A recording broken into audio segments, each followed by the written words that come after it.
Welcome, ladies and gentlemen. Finalizing the setup now, just testing the mic per usual.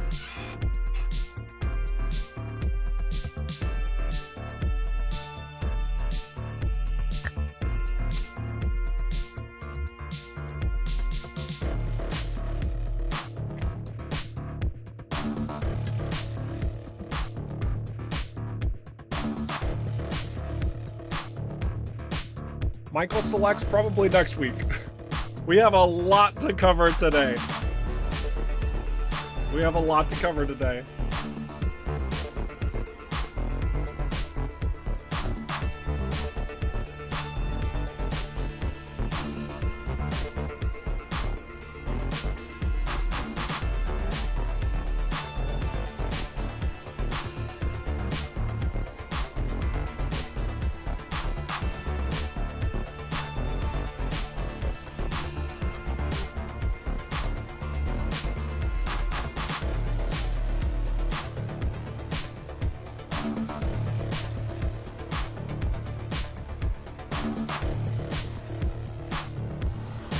Man, I'm just so excited to dive into this. Let's just cycle over. Let's just cycle over here. Come on, let's get this going. All right.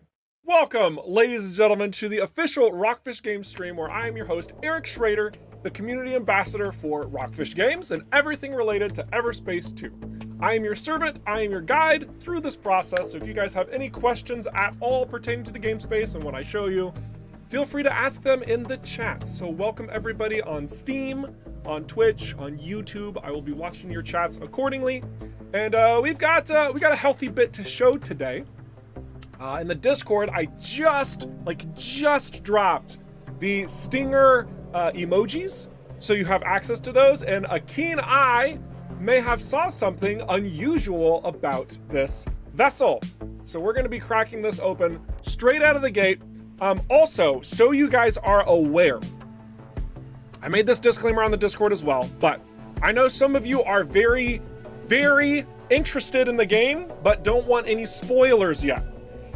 It can be a strange mixture during these live streams because we want to show you what we've been working on and all that type of stuff, but this is a big heads up. We are going to go through the Kait Nebula, and there will be story spoilers from the main storyline. So it is accessible in the early access branch already, so it's nothing that's going to be added in the spring update. But if you guys are a purist in regards to wanting all of that content to explore at the 1.0 release, you're gonna have to bow out at least the first 45-ish minutes of the stream.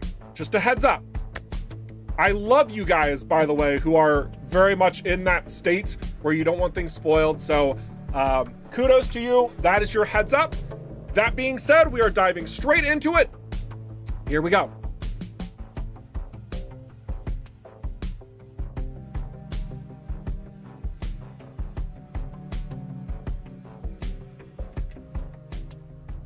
This is marked as the Okrot trading station. It is unexpected to find it still in use without G&B employees to service. Some diehards have decided to stick it out in this place. Looks like the lights are on. Let's drop in and find out what's going on. Oh yeah. All right, so guys, this is the Stinger class light fighter that I'm showing you right here, right now. Let's just take a look at this boy. You know what, let's pause this. Let's take a little bit of a gander. Here, let's get in the light even. Here we go. Here we go. Much better. Ah, now we can actually see the details. Matthias has been hard at work cracking these bad boys open. In fact, I'm gonna show you two wings today. The second one's not fully fleshed out yet, but I'm gonna show it to you anyway. Matthias approved.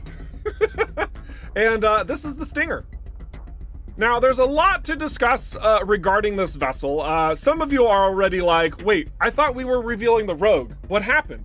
Why the name change? Well, in short, Rogue was a little bit too fantasy for us, for our liking, and we wanted to have something that was more appropriate to, well, the features that it has in regards to how you're using the vessel. And Rogue is more associated with, like, you know, backstabbing and sneaking around. That's not this vessel. Nay, I say to thee, this vessel is very aggressive, and it very much likes to employ status effects to your opponents that deal damage over time, kind of like it stinging them, if you will. Also, it kind of has a stinger on the okay, you get it. You're smart. Awesome. It's got 3 weapons, 3 hard points. So how does that work? We're gonna cover all of these details. We'll cover all these details. Also, we are using the cockpit and the engine that are more common. We could add the new ones if we wanted to. Let's see, this is that new one, and we could also add the new engine type over here as well. So we get this is like the authentic look from the concept art we showed last week with the new cockpit and the new engine. I should call it body. It's a new body type. And then these wings, this ship is tiny. The ship is super small, but it's intentionally designed to be agile and strike quickly. High voice lines, I look over and see, yeah, no, we got more high voice lines, we got a lot.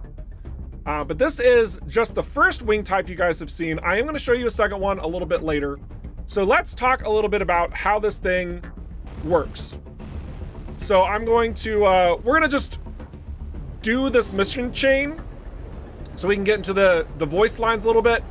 And once we get into a combat situation, I will show you how that third hardpoint works. Because right now, if you look, it's not working. We're only shooting 2. So, let's get things moving. Welcome, traveler. Nice to see another soul out here not gone black-eyed mad. Yeah, about those black eyes. How?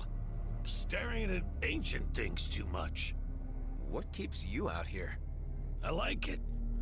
We keep to ourselves and those crazies know to leave us alone. So long as we don't interfere in each other's business, it's all good. Gotta look at the positive side, too. At least they keep the outlaws and those bigger G&B rats out of the nebula. So, I guess they can be preferable to some. Anyway, it's a hard grind making the cut out here, so there's not too much time for chit-chatting. We can trade if you like, or you can be on your way. Wait, I'm trying to locate an asteroid in this system. All I have is this drawing to go by. Oh, Jeebus! I've seen monkeys draw better. That ain't much to go on at all. Although, that rock the stick figure is standing on is shaped a little like something you'd find out by the Kosh orbit. Well, at least that's some kind of lead. Thanks. And, good luck with your grinding. See you around, maybe. Excellent. I love that settler's voice. It's very pleasant. So we are on the track to following Eduardo that Maddox has tasked us to do in the Kite Nebula. That's the mission chain that we're going to be showing and highlighting the voice work for. But yeah, let's talk a little bit more about the Stinger here. This is the Hornet wings, as you can see. And I know I've already seen some people guess like, oh, the ultimate's going to activate the third hard point. You know, it's so obvious. Nope. Not even. We already have effectively a hardpoint activated by ultimate is reserved for the gunship. This is very different and it's much more accessible than you might think, but you have to utilize its equipment very well to maximize that third hardpoint. Okay, so let's crack this open just by going to the ship tab and start talking about this. So the special. Let me also get my face out of the way. There's gonna be a lot to talk about here, and I know you want to see the deets. So first we have the special. This is a device master. All of our devices gain +1 to their levels. This means their stats are also boosted further, and using a device powers the additional primary hardpoint for 5 seconds. There you go. So the big idea here is that you've got much stronger devices. Well, maybe not much, but you know, boosted up. We've got level 6 devices, which cannot generally be achieved by standard ships. Your maximum is 5, but all 3 of these are now level 6.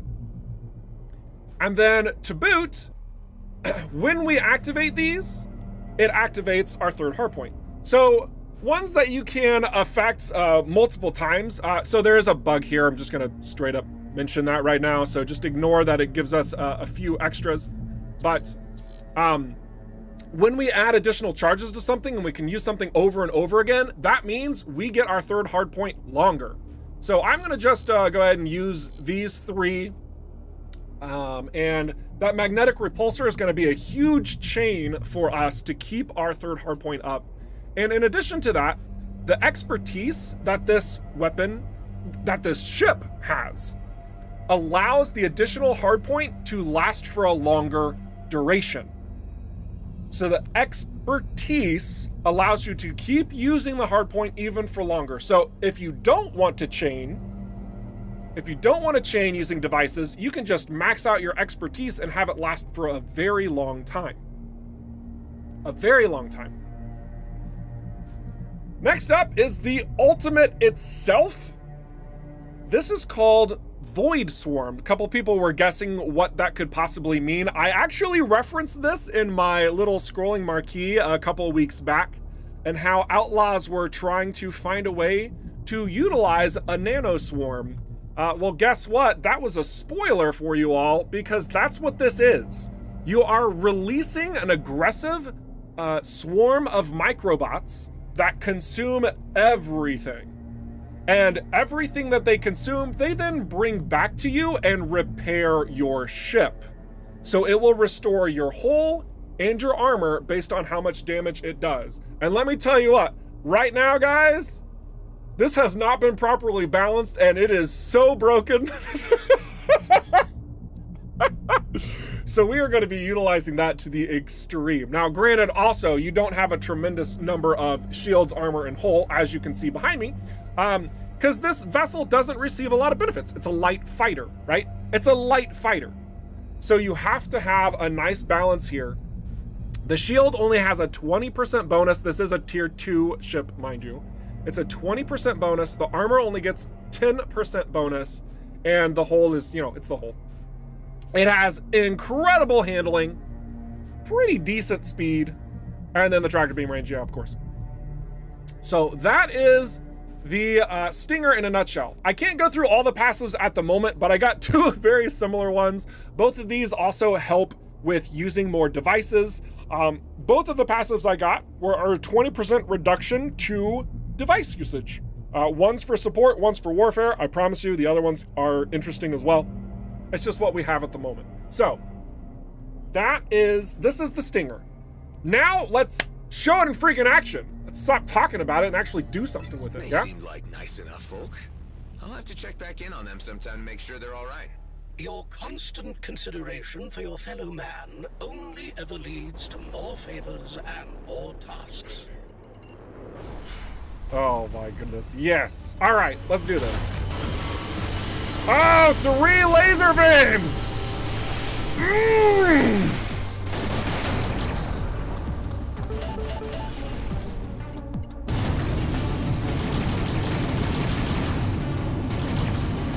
Woo, a little too fast there.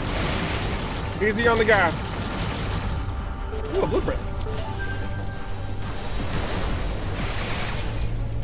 And as you would also imagine, this vessel is like highly maneuverable, highly unyielding, very aggressive in regards to the light fighter classes. Very aggressive. The Scout is a bit more passive, right? That long range is how it likes to operate. But here, we want to be all up in the face of our opponents to down them fast and ferociously. Oh wow, we missed that final shot. Perfect. There we go. Very, very aggressive. Yeah, don't worry. We'll get to the Nano Swarm when we get a nice big pocket of enemies to use it on. And we might even like allow ourselves to take some damage so you can see just how much that affects. Oh my goodness, just look at it. Oh! Oh man. So ferocious.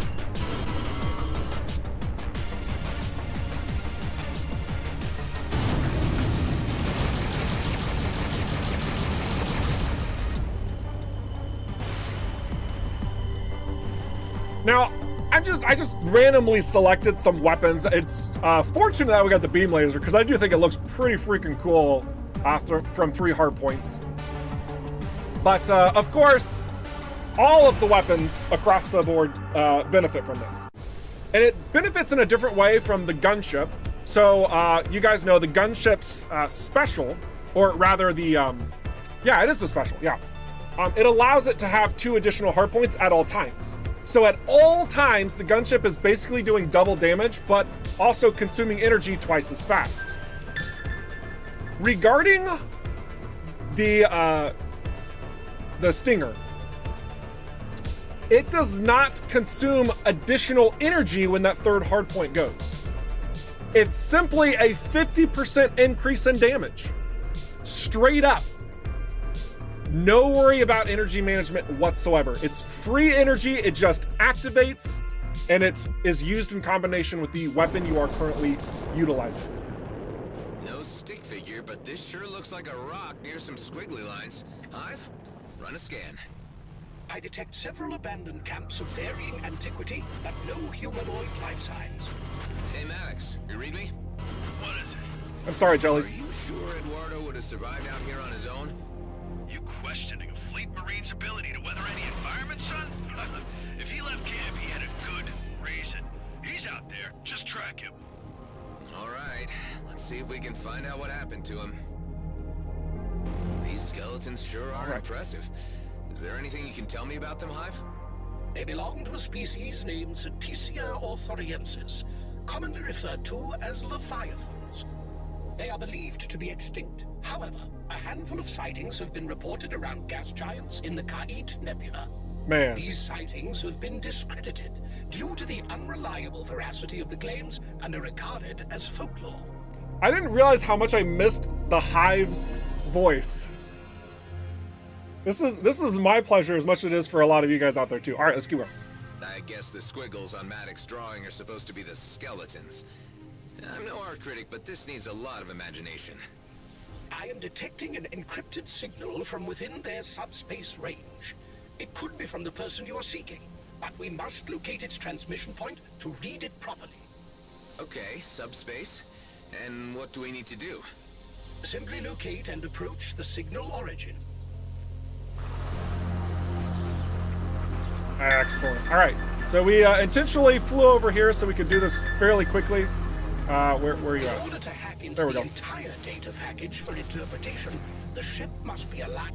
There we go. I unlocked the data package. It contains only a single audio file. I will play it back to you. Gazing on the stars has opened my mind to a new serenity. I have become one with them. Without a purpose, we are all but meaningless flakes in time and space. Wow, okay. Well, if that is him, all those years sitting on this rock must have driven him yaya. There are no signs of dead or decaying life in this vicinity either. He must have departed.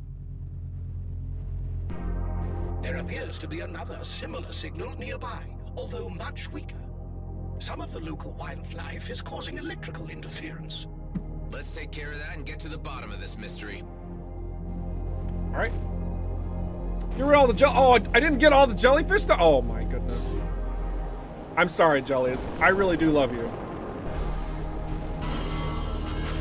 I really do. I'm sorry. Oh, so cute. Sorry, little dude. Yeah, I know, right? Ah, so savage. Shouldn't these guys be in water? I'm receiving a much stronger reading now. All right, here we go. Here we go. Onto the signal.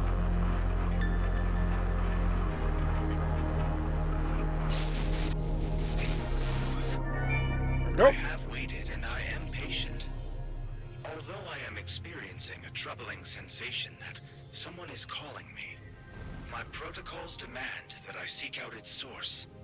Dax, Maddox, I must search for this unusual voice. That's him, all right. Seems like he went star mad and took off wandering. It calls me, but not on any wavelength I know. It is a strange calling.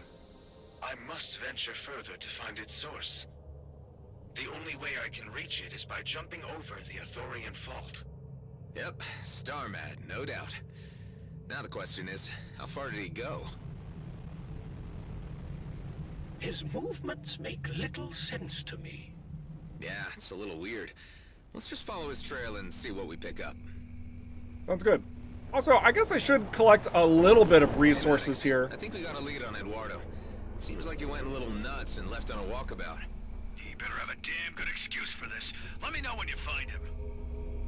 So we've also been internally discussing some sound effects that need to be added and potentially changed and whatnot. So here's just an example of mining, how it's been updated. Before, maybe you recall that when we blasted everything, there wasn't any sort of sound other than collecting it.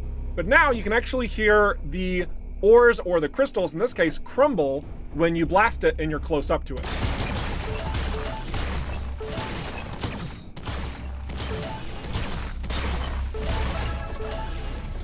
And then we also have a new sound, which we're still internally discussing. Whenever you collect the whole bit, we made it much more pleasant on the ears, much more like, hey, I did a thing.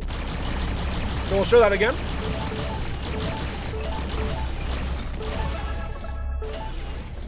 There you go.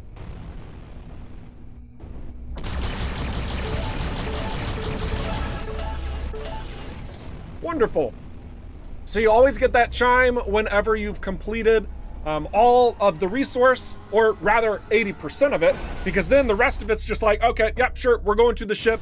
So you don't have to be pedantic about collecting resources. What is this subspace anyway, and how are signals seeded in it? Specific data can be written to and read from subspace, working as a limitless, non-physical, and timeless data storage that exists everywhere and anytime in the universe. Sounds plausible. What would space be without sound? Realistic, we can't have any of that. Goodness. Get that out of here.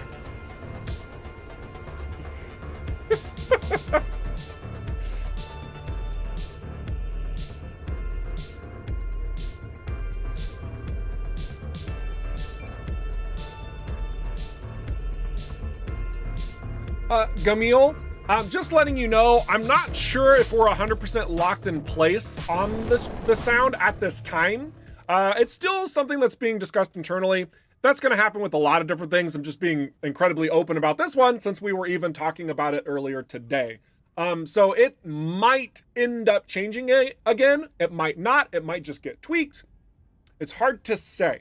All I know is that currently that's just been one of the things, that the team's just been evaluating, going, does this feel right or not? And that's all. So you get to hear another sample of what that looks like. But again, it's still work in progress, and it probably will change in some capacity.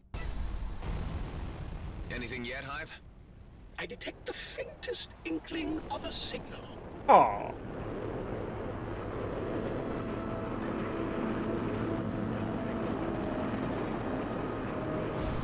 Oh, I think we need to go over to the site. Yeah, the first signal's over here.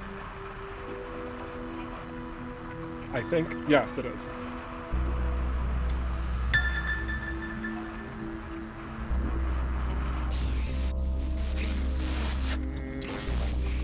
There it is. Cool. Traversing the expanse is proving difficult by bouncing between the asteroids alone.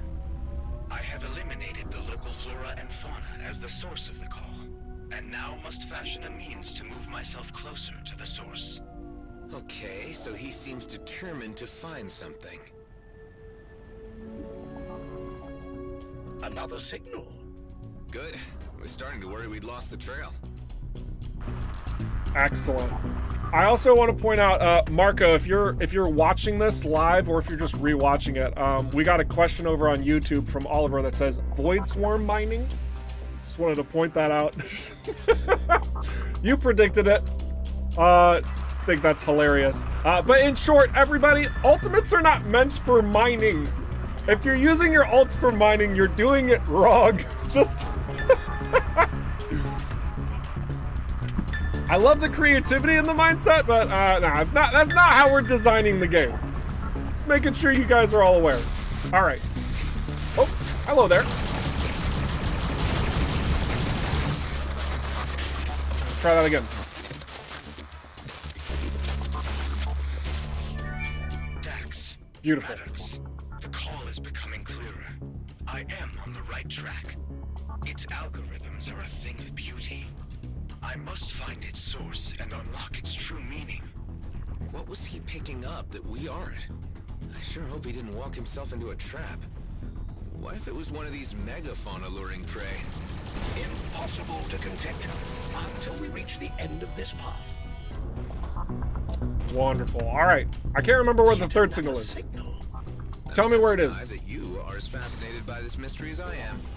My curiosity nodes are indeed tickled. Excellent. All right. It's on the other side, I think, maybe? Perhaps? Hey, Delia. How's the situation back on base? Well, Maddox certainly is a handful, and he won't shut up about being awful rich soon. I'm considering using one of those tranquilizer darts on him. Sounds like you have things under control then. Nice. All right, I think we have to get underneath. I don't think we're in the right spot. So 1 second. Also, just as like a really tiny aside, like not a big deal at all, but if you look in the upper left corner where the ultimate is, I'm gonna push a button and you're gonna see a little yellow marking there. All right, I'm gonna push another button, you're gonna see another little yellow marking. So these little yellow markings, those stand for your lights being toggled on and off, and your inertia dampeners being toggled on and off. So if you're ever curious... Block the entrance to the cave. It looks like ordinary weapons won't work on him. There must be something around here that I can use to get rid of him. Just a light little UI modifier that helps you understand if you have something enabled or not. All right. A natural solution. I think it's over here. Oh, yep. Okay. All right. Oh, okay. Okay.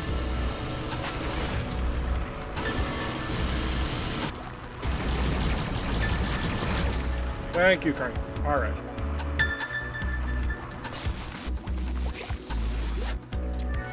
Last signal. So close. It is only a short leap to the source. It is a calculated risk.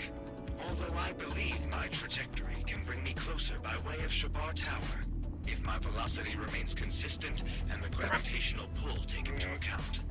There we This go. Eduardo must have an inhuman mind for astrophysics. If he calculated one wrong digit, he would be spinning endlessly in space. Yeah, well, let's hope he was able to work it out accurately. Let's take a closer look at this Shabar Tower. It is registering as an ancient structure.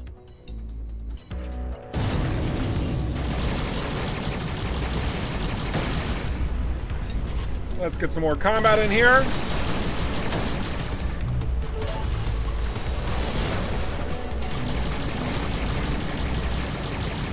Oh, yeah.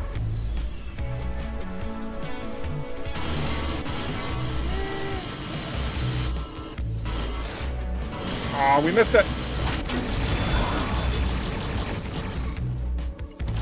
We're still pretty maneuverable where we don't have to worry about that shield though, so. All right, perfect.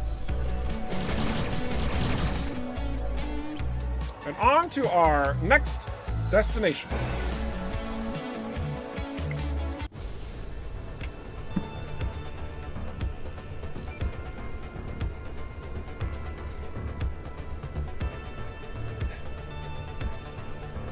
Those environments are gorgeous. Hey, thank you.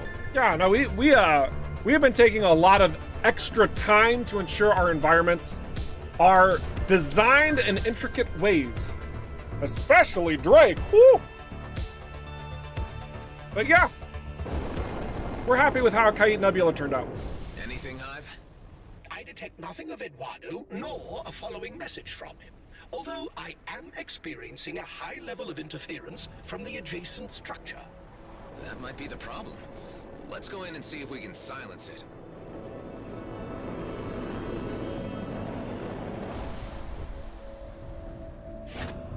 All right, so now we're doing just a quick little puzzle. Spoilers.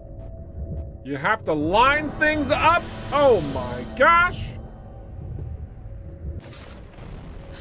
That repaired a huge part of the structure. Why don't we try another one of those lenses now?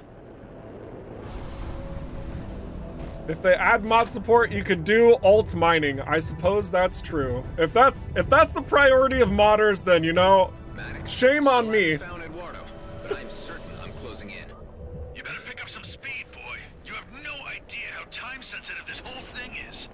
Your crewmates have caught wind about the job. Not sure if I was talking in my sleep or just drunk. Okay. Yeah, well, now they're asking too many questions, and I don't like it. I've waited too damn long, and I'm only getting older. Barely have enough time left to spend it all. Look, I sympathize, Maddox, but we've all been waiting a hell of a long time to get out of this hellhole of a DMZ.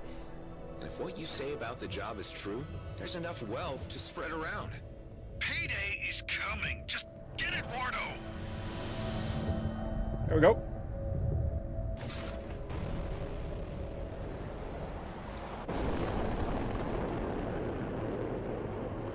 Man, I feel so bad for all the jellies and this particular stream. Woo! So now is a good time to talk about how we are adjusting some other levels of balance throughout the game. We're not done with every single one of the passes, but some of you might be noticing that when I'm using the Synchro Pulse, I seem to be cycling out of it sooner than what you guys might be doing in your current builds. And that is because we have started the very intense process of rebalancing the energy capacity and consumption for weapons, shields, and thrusters, and also what is provided through the energy cores. So, so you guys are aware, like, we have an output to the extreme for the weapons here. This is entirely built out for helping your weapons last the longest they possibly can through that regeneration. And we're still having to cycle back and forth a healthy amount of time. And I know some people have commented on this in the past and whatnot, but just so you are aware, this is getting a pretty decent balancing pass through it for this spring update. This will be live in the spring update. So if you are one of those players who's just like, I'll just keep using the same weapon forever, you're gonna have to be careful about your energy management. And it's not something that's like incredibly hard to do. You just have to pay attention to it. If your energy core starts falling a couple levels behind, you're not crafting new ones, you're not modifying ones you have, you're gonna feel it. You're gonna feel it. So you have to take proper care and attention on that front, at the very least. Oh, we got a peruser. Do we want more resource range? I think for now, I'd rather have the ships. It's fine. Let's do the optimized peruser. We'll have better resource range, and we'll dismantle this instance. All right, cool. One more bit here. Excellent.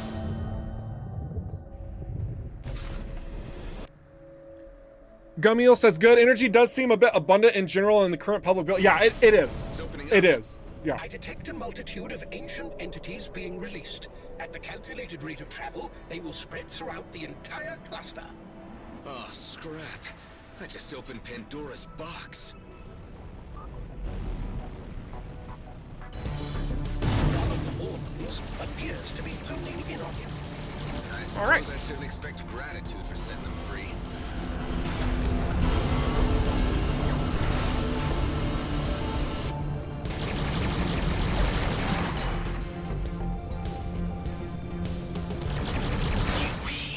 Bring nothing but calamity Ah, yes. to these quarters. Let's get closer. You have unleashed the warden, and now it's upon you to reap the consequences. I've really had had enough of you wackos. Your continued existence is an insult Hang on. to the ancients. We will avenge their honor. Yeah. All right, so you can see we've taken a bit of damage. It's not too pleasant, so it's time to unleash the swarm.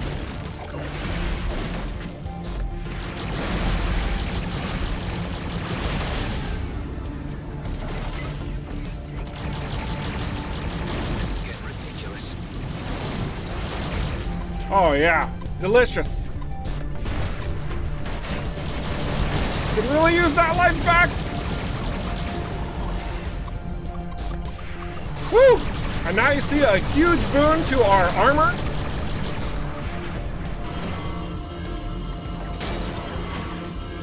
Woo! And that swarm covers everything nearby. You can also tell that our ancient warden has also gotten a little bit more challenging. Try and top him off.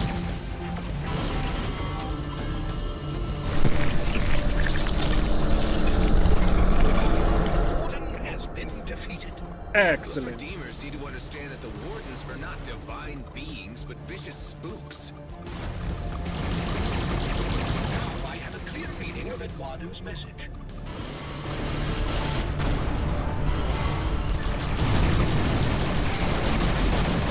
One last fighter to... Oh, come on. There we go. Good riddance. These maniacs are becoming quite a pain in the ass. Grab some loot. I missed a little bit up there. Goodness gravy. We'll grab that, and then we'll keep progressing the story. I'm really excited to show you the cutscene with all the vocals. That comes across much more effectively.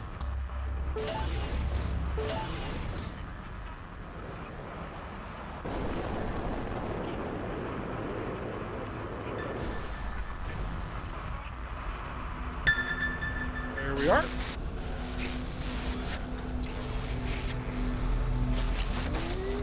There it is. I was able to use various means to decipher the signal, despite the interference from the nearby ancient structure. It is an impressive object, although the distress signal is a more pressing issue. It emanates from the planetoids below. I am readjusting leap settings to reach there. Hopefully the last stop. I can confirm that Aethel 1 is a planetoid with a breathable atmosphere. Wonderful. So yeah, welcome to everybody who's sneaking in. I know I see a couple of questions just asking about the ship itself that we're flying. This is the Stinger. This is the new light ship, the Stinger class vessel. And it does have 3 hardpoints. That third hardpoint is activated when you use a device.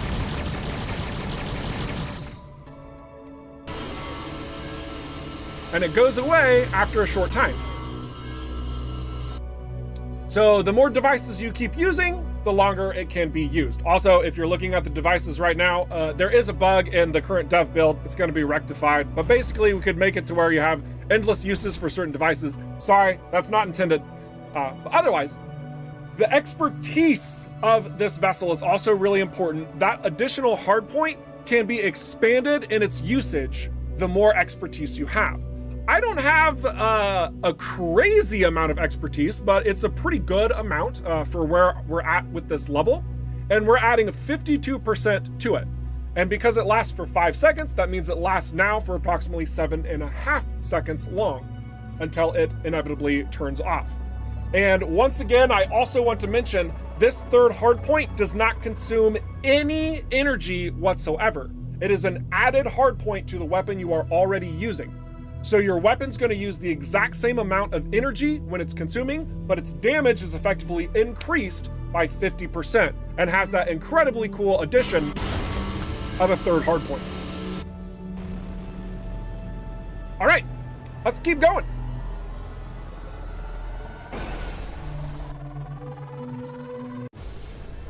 How do we use dark matter and solar particles now in crafting? We are not quite done with crafting. I know, surprise. But we're not quite done with crafting. There's a lot more to come, a lot more things to be ironed out. In fact, I was just having a conversation earlier today with Hans Christian about following up about how some of the perks were also going to be adjusting a little bit too, and their costs and whatnot, and what's provided there. So yeah, there's still a bit more. With this whole overhaul to the resources, you can expect there to be a number of changes on the back end that are also going to make things a lot easier and more accessible to you if you play your cards right, and also make it more challenging to you if you completely ignore very important details within the game space as well. All right. And I'm not talking about puzzles. We're not forcing puzzles upon any of you. I know some people are really like passionate about that topic. It's fine, guys. You want to play the whole game without doing a single puzzle? That's totally fine. It's totally fine. All right. Okay, so I see a question here. We're gonna fly down to Aethor. I'm gonna kind of pause it right as we get here. Gonna answer a question or two, and then we're going to watch a nice little cutscene that's fully voiced now. All right. So the question: if you wanted, will it be possible to get the OCAR to shoot at close by GMB or freelancers to turn them hostile to one another and help you out? Oh, actually, I feel like I answered that question. I just haven't tested it out yet, so I can't confirm. But long story short, it should be possible based on how our coding works. I just don't know how effective it would be in the current game space, because we are making a couple more modifications to the OCAR protection sort of system. But that's something that, like, while I say we're going to work on, I'm not entirely sure how that's going to be transformed. I just know that it's something we are not happy with currently, and it will be readdressed. It's just not a priority at this time. So that question and the effects thereof will be far more applicable once we revisit that phase of the game.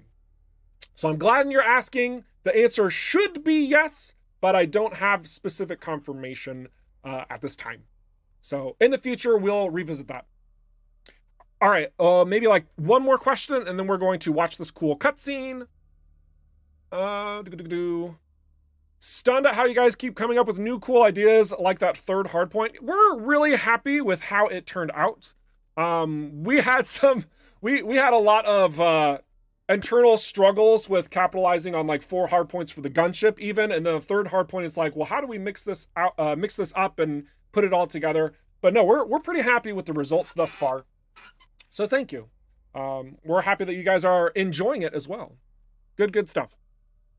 Will it be possible to craft or modify weapons into special versions of weapons like the Prime Zapper or energy cores with increased output for one of the 3 energy pools? This is something that we have kind of talked a little bit about internally, so I don't have a solid answer on if that's going to be possible. What I will say is that it seems to be our desire, and myself included here, is that when you're using the crafting system, you're going to get the basic items that you construct, but you'll be able to take found unique items and modify them further using the tools that you have at your disposal. So when it comes to crafting, I'm pretty sure our main idea, our main vision is that you craft basic material, you craft basic weaponry and basic modules. So if you want to have those unique ones, you really have to find them or purchase them, with which you can then use your crafting materials to make better through both catalysts or modifying in that degree as well.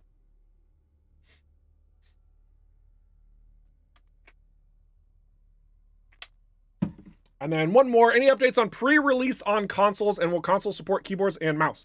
So we are not doing a pre-release on consoles, to my understanding. Michael, please correct me if I'm wrong on that front, but it has always been my understanding that our console release will be at the same time of our 1.0 release for PC.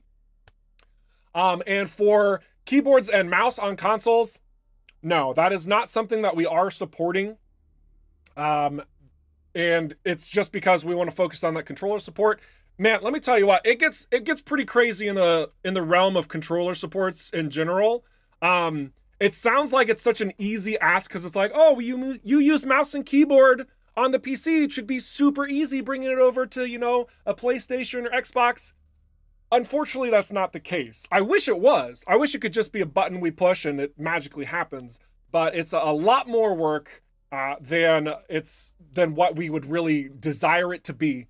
And as such, it's not something that we are planning on supporting.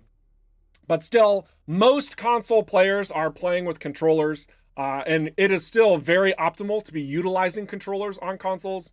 Because I mean, I can pick up my controller and start playing right the heck now, just because that's how we've been, going about our process.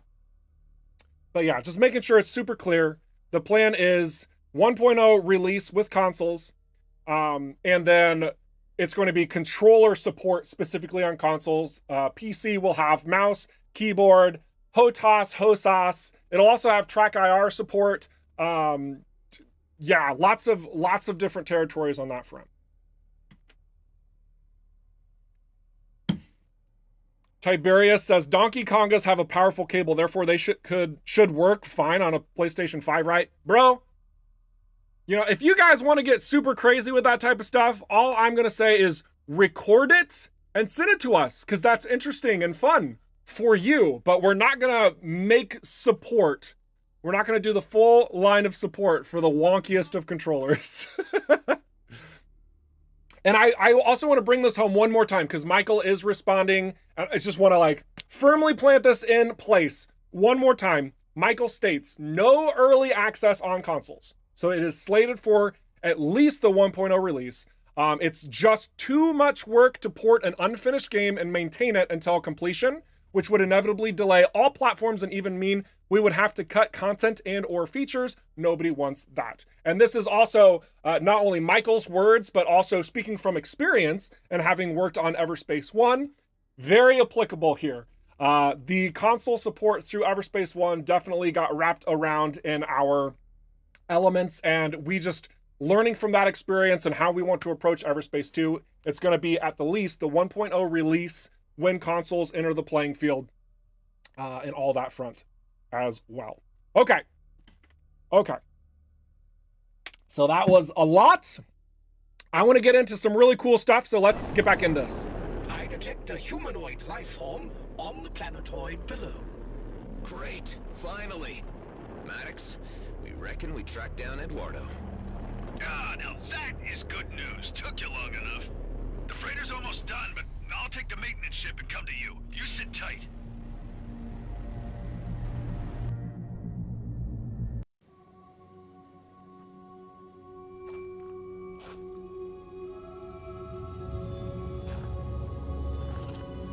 Why you came to a hell-forsaken place like this, I can't wait to hear.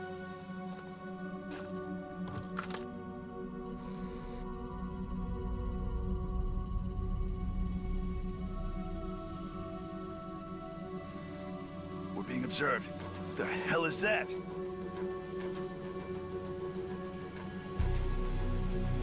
What is it? Not sure.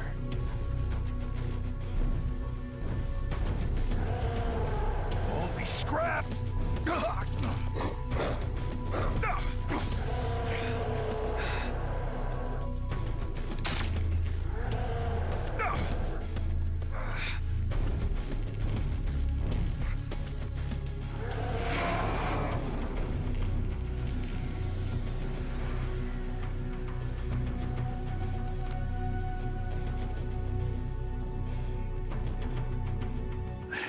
Eduardo? Maddox, I was right. I knew it was you. You finally came back for me. Khala! Khala! You never said your friend was an android. What? You think I'd leave a human out here on a rock in the ass end of nowhere? It's okay. These are friends. The humans I was telling you about. You ever encountered an alien like this before? Seen plenty of purple and green ones, but no. This is my first blue one. Well, keep your sidearm at the ready. I don't want any nasty surprises. Please allow me to introduce Khala, my friend. Well, hello there, Khala. Nice trick there with the bird. Say, where are you from? Ulan Thradorka. Okay, I have no freaking idea where that is. Main thing is, you're not a damn Okar, are you? What is this Okar? Khala is of no alien species on file. Although it has been some time since I last linked, she has never even heard of the Okar, which is unusual considering the ongoing war. Oh, yeah, about that, Eduardo. The Okar War ended 15 years back with a truce, but we still ain't seeing eye to eye. Oh, and Dax is dead too. Oh. This I will need to process.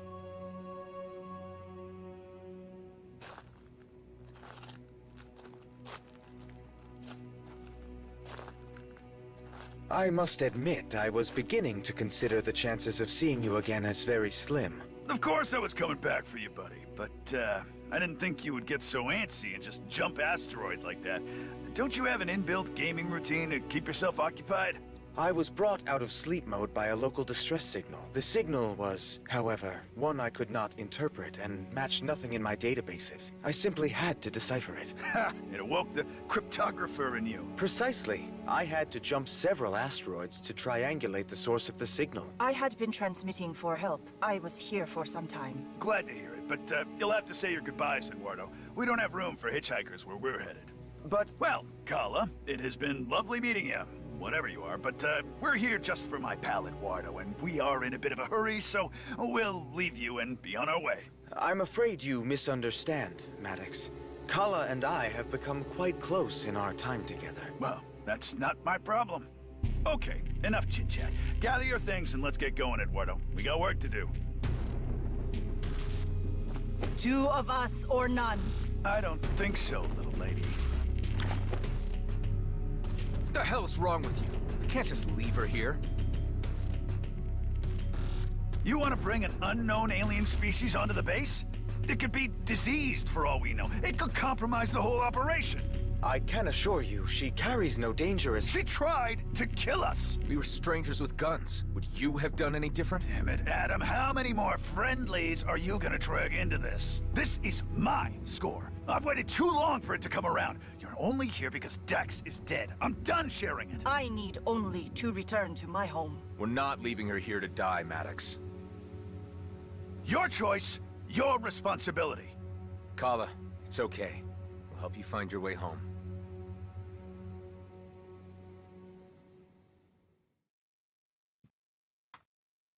Man, voice work makes a big difference. My ship, it is near, but fly no more. I need things. Things can help you and help me find way home. Okay, Khala. The least we can do is check it out before we head back. Oh, hey, what? More freaking delays? No way. We are going right back to the freighter. I'm afraid I must insist, Maddox. This is where I need to ask something of you in return for my patience. Jeez, all those years of solitude really gave you an attitude. Fair enough. Let's get the blue lady her things, but let's not take too long about it. Maddox, you never fail to surprise me. You actually left Eduardo here on an asteroid, all by himself, all those years. What's the matter with that? I wanted to bury him, but Dax wouldn't let me. Would at least have prevented him from flying off. In the end, we just left him sitting on a rock, happily looking at the starscape. After my internal gaming protocols exhausted their entertainment value, I observed many strange sights and distant supernovae in the eternal skies. Good for you, buddy. Excellent. So yeah, I mean, through this voice work, we're very satisfied with results, of course. Yeah, you can really see Maddox really just wants to cut to the chase, man. He wants the mission done. He doesn't want any more complications. And yet, here we are, being a literal complication ourselves in this whole grand scheme of things. Bring it all together. So, but yeah, again, we're thrilled with how this voice work is coming along. And also, another thing that we've been pretty thrilled about with is how the localization has been coming along. So we got a lot here. I'm going to go ahead and swap this to German, just so that you can see how this is moving too. We'll fly around in the German for a little bit, and then we'll also cycle to maybe another one as well in just a little bit. But you can see how this is also coming together. So, Eduardo, you didn't get bored? That's an exploration and deciphering unit Mark II you're talking to there. Also, I should point, while they're having this discussion, We do plan on having voice work for the German language as well. For anybody who's missed that, that will be coming into the game as well. But for now, the localization is all text-based. So you're not gonna have vocals for all of these different languages. It is strictly the text localization. All right, so here we continue in German. EDU R2? Boredom ain't part of the code. Ain't that right, Eduardo? Don't make them like you anymore. The disadvantage of being such an old model, however, means that anyone could just tap into my databases with the applicable tools. I was deemed a risk factor to the mission, so Dax and Maddox had no other option but to keep me hidden for safekeeping. It was for his own good. And while we were at it, we had him encrypt 2 biochips, so we could keep parts of the map hidden and only unlock it in unison. Wow, you guys really didn't trust each other at all, did you? You got it. I forgot that last voice line hasn't been plugged in yet. Nice little text-to-speech to round off the conversation. But here you can see how this is all coming together with our localization. It's all there. It's like we've been covering the full gambit. Everything has been getting nicely tweaked and fine-tuned on this front. Now, obviously, the localization is still a work in progress, but we are hoping to have it mostly finalized when it hits in our spring update very soon. I'm looking at the calendar and just like, guys, So, yeah, there's a lot here. There's a lot that's been covering, and we know this has been requested from you all. You know, originally the original plan, guys, was that localization would hit around the 1.0 release. So the fact that this is, you know, basically a year before that, we're hoping that there's going to be a lot of happy campers and a lot of, you know, a lot of improvements we can also make on that front with your feedback too, of course. So very, very good stuff. Yeah, you can tell this is a cheat save because we don't have that many resources. Anyway, don't worry about that. We're showcasing the stinger. We're showcasing the stinger. Speaking of which, my goodness, I need to take this one because that's the 20% bonus to warfare devices. Excellent. We want to maximize that since our ship has 2 warfare devices. All right, cool. We'll also quick mine this. If you guys are interested in quick mining, there is this route of using an AoE damage. It's basically blast mining. You can gather very quickly on that front, but just remember, it's not going to yield quality. The only weapon as of right now, actually, that can generate higher quality resources when mining is actually the beam laser. This may or may not change. But yeah, if you don't want to waste time and you don't care about the quality of resources, you can blast it with an AoE effect, a missile, a flat cannon, you know, whatever. It will do the trick accordingly.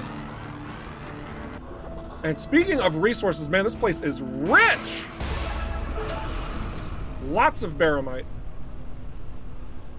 Lots of baromite around here. We have a blood star? What is he?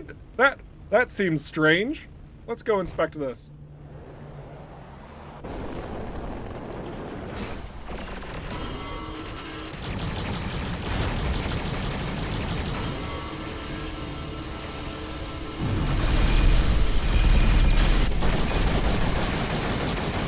Now our weaponry is mostly energy based. Even our beam lasers aren't probably the best for this. This will take a little bit of time.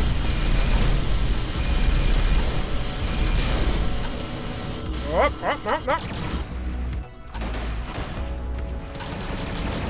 There we go. Nice. Wonderful.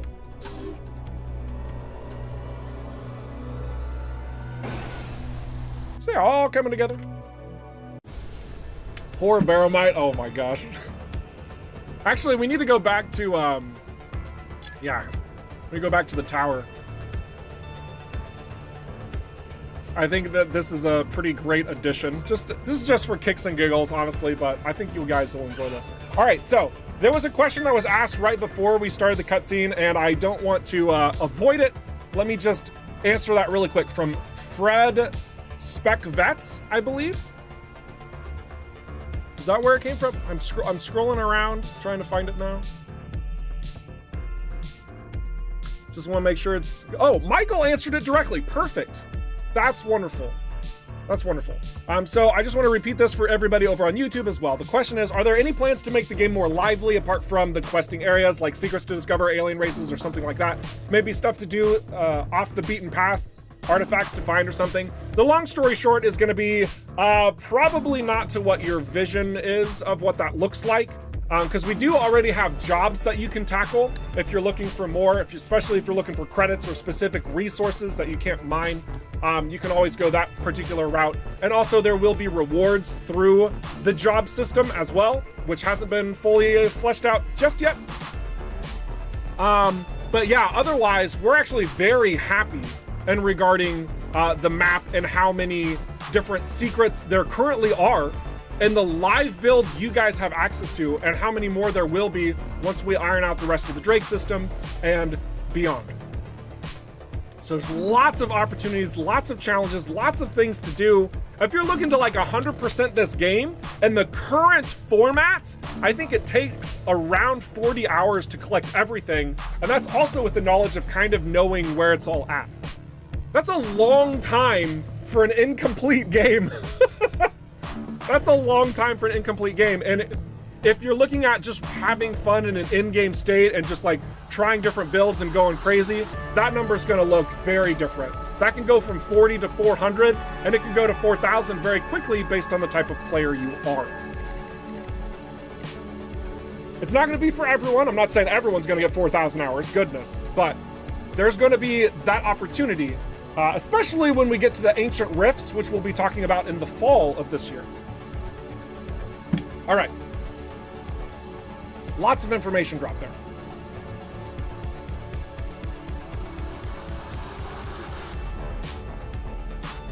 Eric, click on Drake. Okay, I'll do it. Perfect. Nothing happened. Therefore, you are satisfied. We're not going to Drake yet, boys. Not today. Don't you worry, we'll get there, and we'll get there soon. Nish.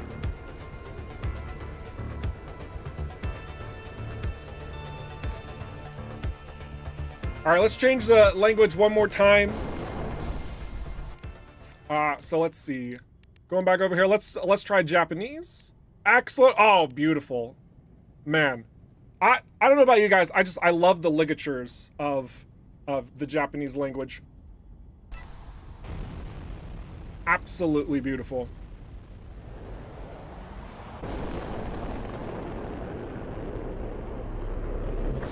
So what I wanted to show, I have to find the entry point. Oh goodness. Where's it at? I was right there when we decoded the signal, and now I have to find it again.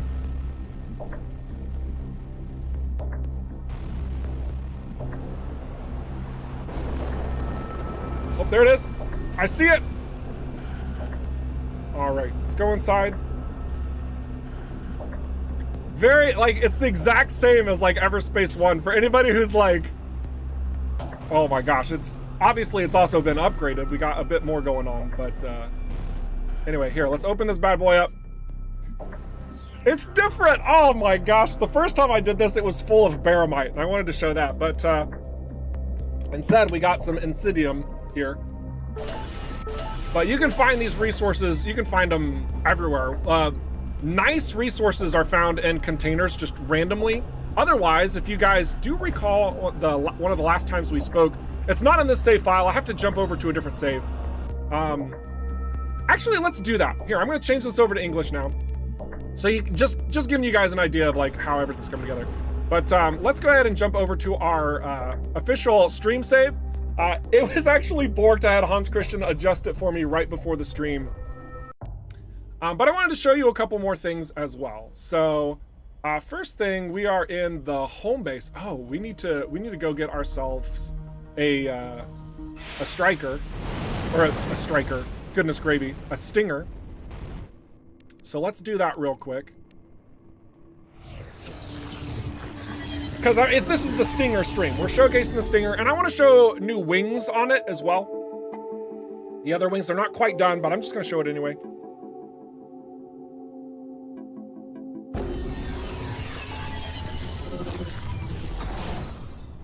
That is amazing.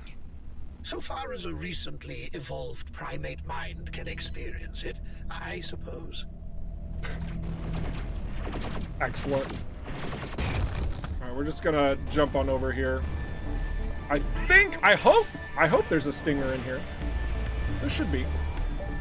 Let's see, Predator, nope. Harpy, nope. Harbinger, nope. Reaver, nope. Liberator, Nemesis, Typhoon, Cyclops, Hornet. Okay, there we go.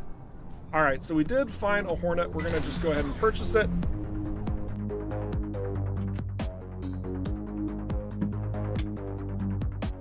This is the Stinger class ship. It's just called a Hornet.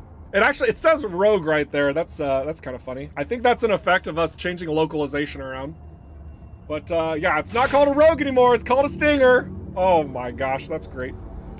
Anyway, we have tons of crafting resources because this is more of an authentic save. This might be what you end up looking like whenever you transfer your save file over in the spring update, because this entire inventory is separate from your inventory. So like, we're not holding any of this stuff here. It's all here for us, right? And then from there, we can, you know, craft more catalysts and components should we need those as well. So, excellent. We have the Rapid Decimator. That'll be fun to look at with the third hardpoint, actually. That'll be really fun. Do we have a different passive? Yeah, Void Swarm radius is increased by 25%. Where am I pointing? Here, let me get my face out of the way. Different passive here. We got a Void Swarm radius increased by 25%. That just means it's going to be a bigger, badder swarm that deals more damage and absorbs more damage for you. All right. We also have some pretty crazy precision, actually. All right. So, yeah, we're going to keep things as they are. Not going to do anything else that's too crazy. But I do want to, I want to get to a good spot, has good lighting, where I can show you the other wings. So let's see, a good spot on the map probably be, actually, Yawin Orbit. That's gonna be a good one.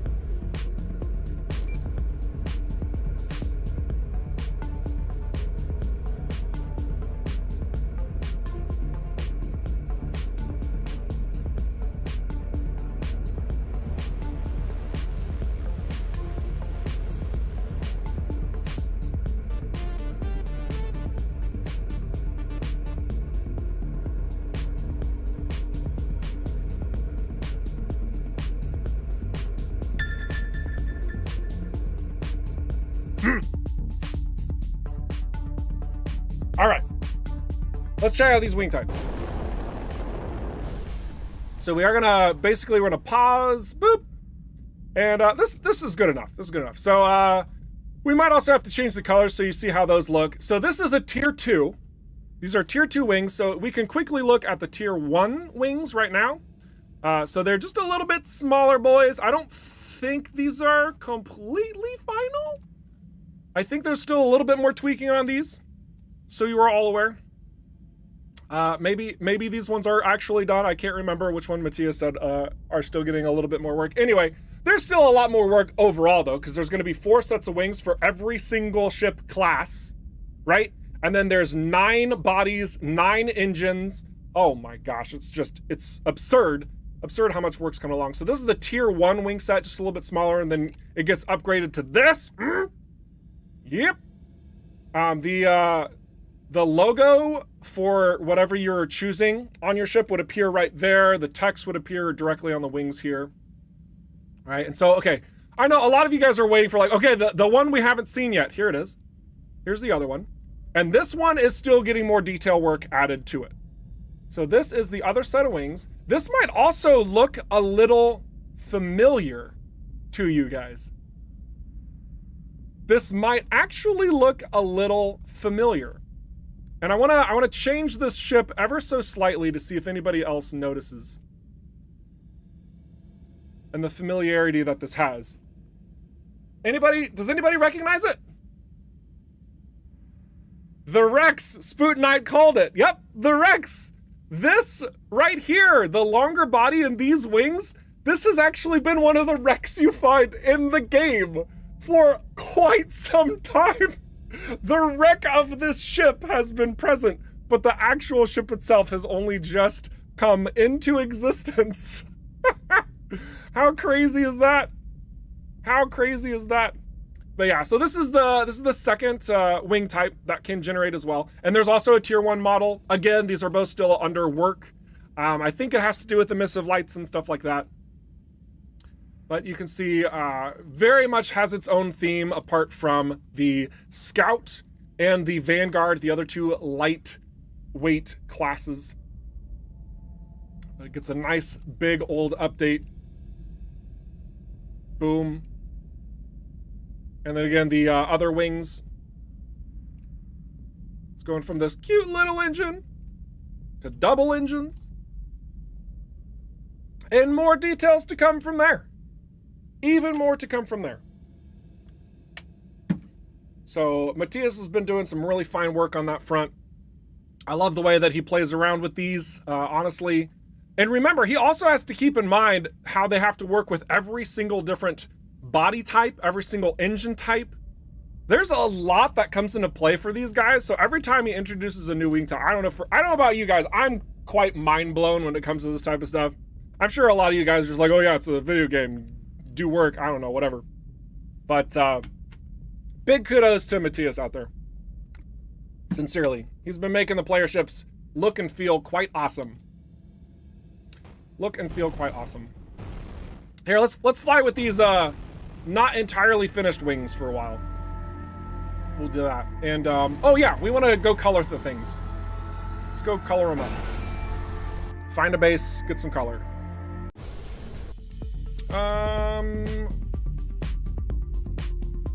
Can't go there. Here, we'll go to Avon Rest. Pretty sure we won't have anything generate that we're not supposed to show there.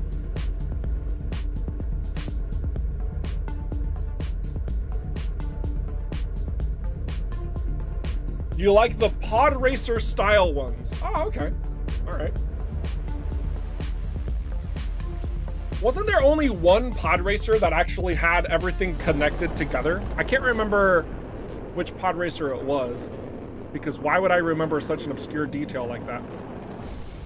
I detect heightened outlaw activity circling these coordinates. Oh, let's do this side mission. It is likely that you will become involved in a raid should you choose to dock here.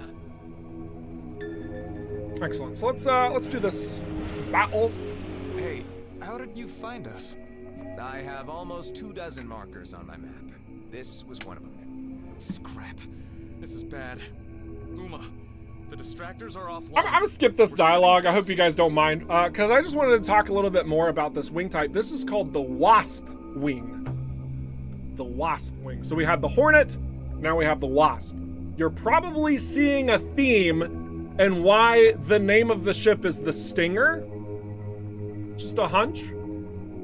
For those of you who haven't put it together yet, stay in school, kids. All right, back to the shop. We're gonna sell some stuff. Let's see. Anything else to? I think we could get. Oh, a prime zapper could be kind of fun on this ship. That could be fun. Let's just buy it just to show it, at the very least. We've been using a synchro pulse a lot of this stream. And I don't think we have. We do have overcharged. Proton capacitors, signal circulators. I'm not too worried about this stuff. Not right now, anyway. Not right now, anyway. So let's just go ahead and launch. Do this mission. Unbelievable! Oh my gosh, you guys! Stop it. This is the Murder Hornet. Yeah, this is effectively. Well, actually, this is the Wasp, but the other one's effectively the Murder Hornet. Yep. Basically. They're here. I'll repair the distractors while you hold them off. Okay. Got it.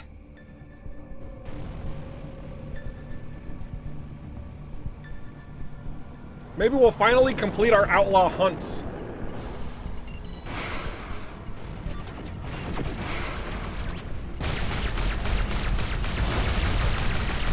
Oh yeah.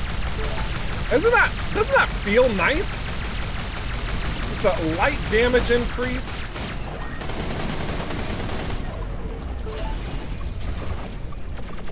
There we go. Oh! Oh! Whew, I like that. I like that a lot.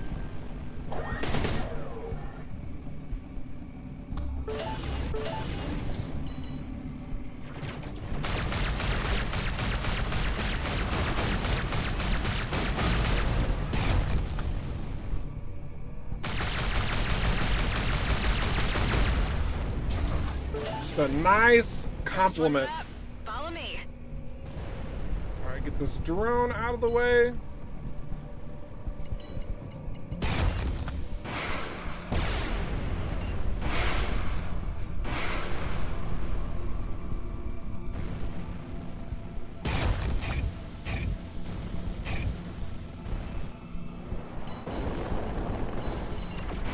Yes!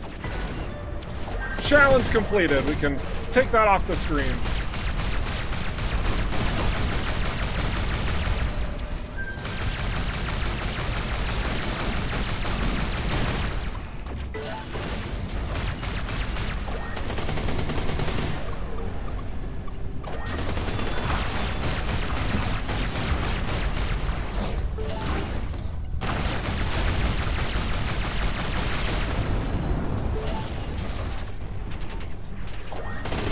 I'm just gonna save our ultimate right now until we get, we actually might do a high risk area and we'll use the ult again. Because I know we've only used it once, we got it charged up. We'll get there. Is it just me, or are they getting more aggressive? They've been trying to pin us down for a while. They won't wait for another chance. I mean, shoot, we might just use it in one of these engagements too if we get like 4 or 5 in the area. Inventory will eventually full of nothing but decoders. You know, it's kind of funny. That was also a point of conversation we had internally. So a couple, I don't even remember how long ago it was. But there's other balancing changes that will be applied to the game inevitably. Decoders is something that we want you guys to like just have and be able to use when you want, be it on your time, you know? So not sure how much of that will actually get changed, but you're right. We do have 3 in our inventory at this point in time.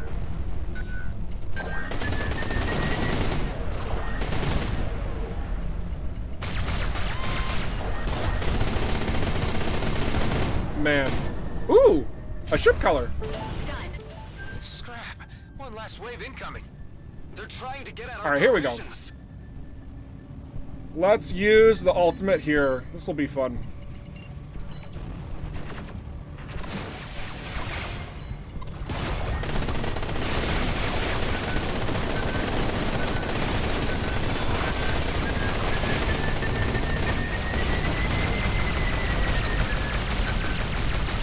Oh, yeah.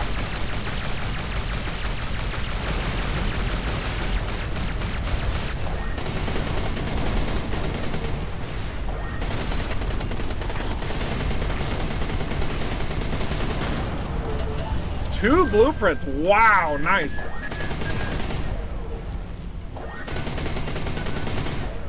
Down one.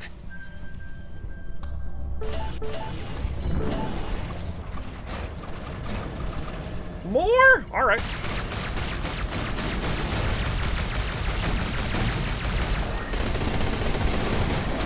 This ship is way too aggressive. I think that's it. In all the best ways. Let's meet in hangar. Alright. And as you can also see, like with the inventory update, we've kind of talked about this before and showed it off before, but still, like, we're picking up a ton of stuff, and yet we actually still have more room on this light fighter that doesn't have a lot of cargo space.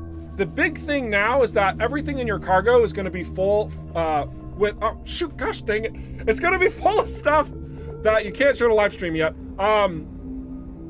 With a bunch of content you want to evaluate and compare to build out the proper direction of your playstyle, right? Because some of you are gonna love doing like these high energy damage builds that just like disable your opponents. Some of you are just gonna want like that super rich damage, just like bypass shields, kinetic all the way. Everything just gets destroyed. Some of you want to have all those conditional modifiers to adjust in, just basically screw over your opponents. Like there's a lot of different routes that you'll end up being able to take. You know, you also have like single fire damage, area of effect. It just keeps going on and on and on. And we want that inventory space so that you can start comparing and like getting those benefits from accordingly. And that will just continue to expand as more content is made because there's more item types and whatnot that are still being added to the game. Like I've shown the Peruser already, which is a new sensor. But there's lots more. All right, stop.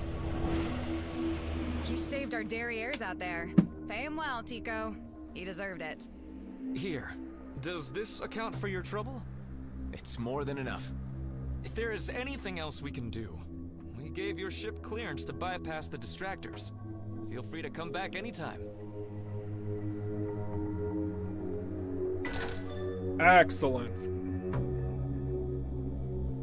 All right, just making sure I didn't miss any super crazy questions. I also see Michael's been hooking some people up with responses, so thank you for that, Michael. CEO of ROCKFISH Games, everybody, just casually hanging out in the development stream.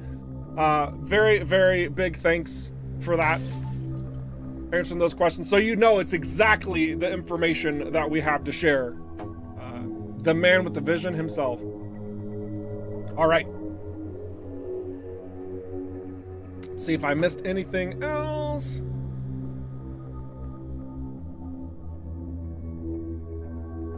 Thanks, Hans Christian, for also dipping into the chat over on YouTube to help clarify any other questions as well. Look at you guys got it covered. Oh my gosh, so good. So with them having covered that side of things for the moment, let's go ahead and hopefully this doesn't crash. Excellent. We'll do a little bit of coloration changing on our Wasp model here. So you can kind of see the added effects and how this all shapes up. I'm a big fan of these wings and how they get colored. Though again, these are not finalized just yet. We're not fully done with how it all comes together.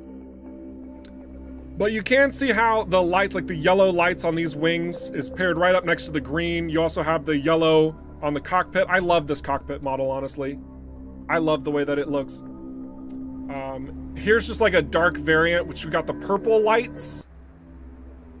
And you also have the, oh my gosh, the metallic purple here with the ROCKFISH logo and ROCKFISH saying right there, like, lots of different ways, again, that you can customize, per usual, right? Like, we have a lot of options here. So the base color here, let's just do this real quick so you just see everything, because I like being thorough. So, you know, you have the standard white main area. This is how much it covers. When you go in that route, covers a lot of detail area. Also gives like these little highlight sides, which I really enjoy. So you can have a lot of fun. Get really playful with your color variations there. And then from that front, you know, you got more splashes of color in a big part of the ship as well. Actually, I kind of like going this green route. Let's see. Maybe what we'll do is we'll make this metallic. Yeah, okay. And then we have just this last bit of color. You see the white shining through. We could make it orange if we wanted to. Yeah, sure, why not? We'll go that direction. Or we could also just make this white and then change the colors that you see, you know, to like a yellow. We'll do that. If we have yellow. Excellent. So we'll change these to yellow. So now we kind of have a similar effect, except it's coming from the lights instead of from an additional color.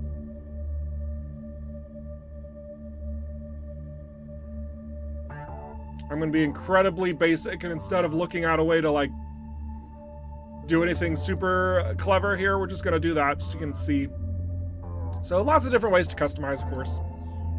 Pretty happy with how it comes down. Everyone's, or I shouldn't say everyone, I see a couple people shouting red multiple times. But yeah, there's lots of different ways you can go, guys. I mean, come on. You know the drill. You know the drill. That is very pretty. I won't deny that. That is a very pretty red coloration. But Ladybug, oh my gosh. See, I'm a big fan of making it like look like a wasp, right? Something like that. But you know, it's fine. We'll go with the red. We'll go with the red. This is fine. We're not spending the whole rest of this evening stream just doing colors, but you can see there's a healthy amount to it all. Comes together pretty well. So, all right. Let's go ahead and actually, we probably should get rid of a bunch of stuff. Let's just scrap it. It's fine. Especially that one. Jeez, how dare you. Gauss cannon with a third hardpoint. Yes, please. Straight upgrade. Oh, that's what we just got rid of.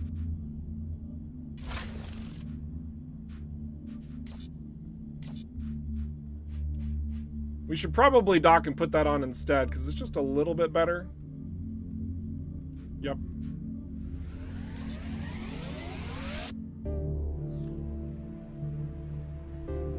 Ooh. Oh man, we've got lots of fun stuff to play around with. Oh my gosh. Okay. So we're definitely doing some signals. We got 5 of them. Goodness gravy. And we're gonna do a quick dock, add our plating back on.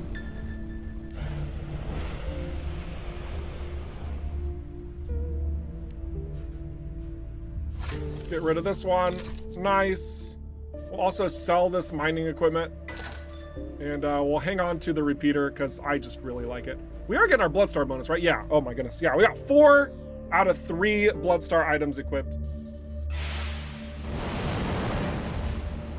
That's nice. Yep. Also, as many of you probably have guessed, the cockpits are not finalized just yet with all the variations and whatnot. So if you look at this one, you'll see that we've got a bit of this overhang. So if you're looking at the front of the ship, this cockpit design, that is actually present there. This is actually like being over the top of it. So the viewport that you're getting is identical to that.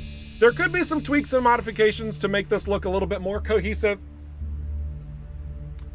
Just letting you guys know that, because each of the cockpits does have a little bit of a variation in what it shows, right? But yep, just so you are all aware. All right, let's use this repeater.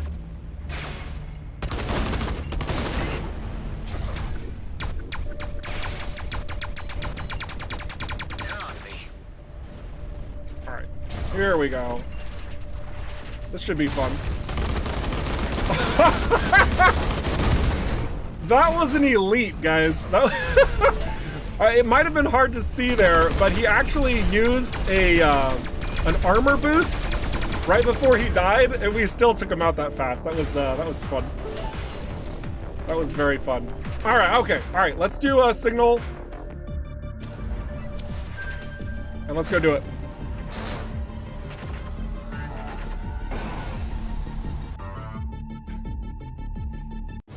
You like the yellow? Yeah, no. There's lots of different ways you can customize your ship, and when you get your hands on this bad boy soon, I'm looking forward to our screenshot channel just going nuts. It's gonna be a lot of fun. It's gonna be a lot of fun. So we're gonna go to the high risk area. We've got our Void Swarm charged back up again. So yeah, so guys, please keep asking questions. I would love to keep answering. I'm gonna peruse the questions right now just to make sure I've got most of them answered at the very least, and I do see a couple. Oh, how would the colors look on the Wasp? We could also explore. We got enough time. We could also explore that as well, Spoot Knight. Is the game running on the stream using motion blur? There seems to be a bit of it going on. I don't think I have motion blur on. I do have motion blur on. Here, let's just let's turn motion blur off. I'll just turn it off straight up. I do have a couple settings for the stream itself. For example, I'm only streaming at a certain number of frames than what I would normally play at. But you know, such is the streaming life and, you know, showcasing what we've been working on. So, in fact, if you've got a beefy computer, your game is going to look even better than what I'm showcasing. Also, Void Swarm, help me. Help me. Oh, yeah. Oh my goodness, just look at the damage. It does damage in an area much like a nano swarm from EVERSPACE 1. Wow, they're just gone. They're just gone. And look, when you pause, if anybody's curious, like, oh my gosh, you can actually get up into this swarm. Like, look at this. It's like, let's blotch out the sun. You know what I'm saying? Like, woo! You see where they're traveling to, and they are just vicious, shredding everything. Oh my gosh. Yeah, I said nano swarm. I meant to say gray goo. Yeah, it's basically a controlled gray goo. That is what you have. And if that doesn't excite you, guys, I don't know what will.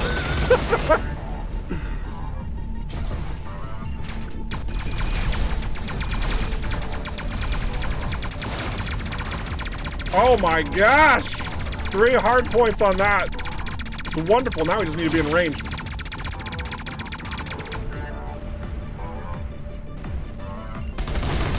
Last guy. Oh yeah. Another ship color. Yay! Ooh, Stardust. I actually wanted that color beforehand, so that's great that it's dropped. Another ship color. Soulfire, excellent. We're gonna have all the more options the next time we stream.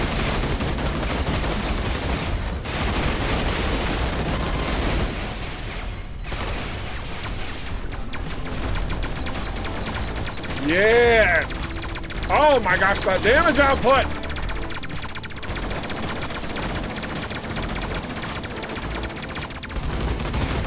Whoops! Teleported in the wrong direction. That was slow. There we go.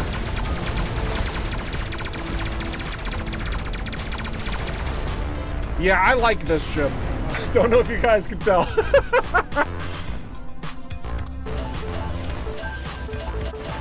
Look at all these goods. Oh my goodness. Yeah, we're gonna have to do that again.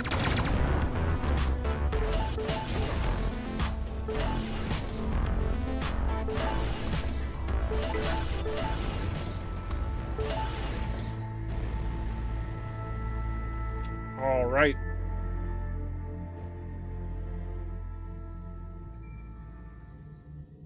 Also, as a reminder, if you guys are enjoying the stream, you can always hit that like button. It actually does help us quite a lot, following us and all that type of stuff. Sincerely, it just adds a little bit more exposure so people can see what we're up to, and they can better determine if this game is right for them or if it's not. It's such a healthy and important thing for us as gamers to know what we're gonna dip our toes into, and you're helping others, you're helping other gamers out just by doing that. So cool. All right, let's activate another one of these, another signal. Because we just keep getting more. We have too many.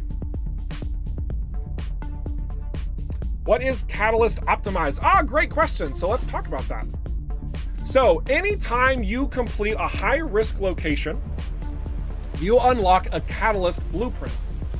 And I think we unlocked, yeah. Oh, we got a good one. This is a superior catalyst. So basically what that means is you need superior resources in order to craft it. So we need a Gauss receptor, a multi-phase propellant, and whatever the heck that one is in order to craft this. And this will add the optimized prefix to an item. So what that does, whenever you have an optimized item, so for example, on this speed word, this Benka speed word, we have the structure being 231 and the expertise 195. If we optimized it, those would go to their max possible values that they could provide. And I don't actually know what it would be at level 20. Maybe it's like 250 or 270 something. I don't know. But it would max those stats out. So that can be a very, very powerful tool to get all of the maximum values out of your bonus attribute stats. Very powerful, in fact. And it's labeled accordingly too, so like if you were ever trying to further optimize your build, you go for the optimized catalyst to apply to a weapon, right? Every now and then we do things that make sense. All right, let's see what else we grabbed here. Oh, wait a second, what's our other shield?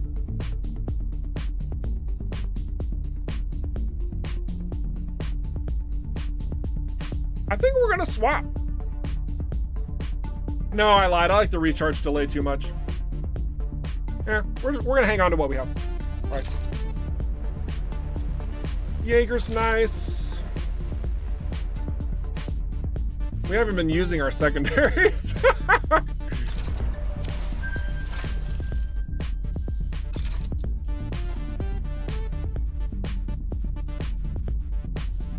All right, cool.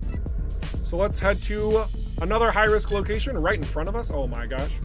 Get more catalysts. You're getting all the reveals for the catalysts, by the way. Because most of these aren't planned on being shown until the spring update.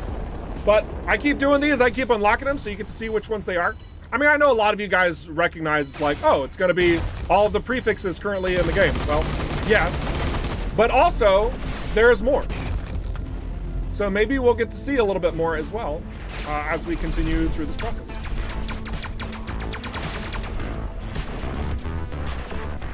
Wow, those are a lot of drones. So are these.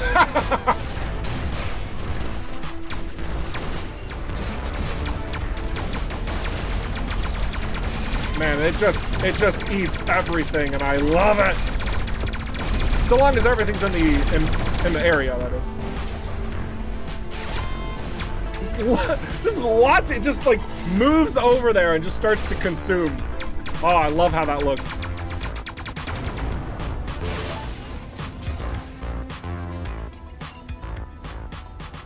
There we go. That's the last of them. Another ship color, yes!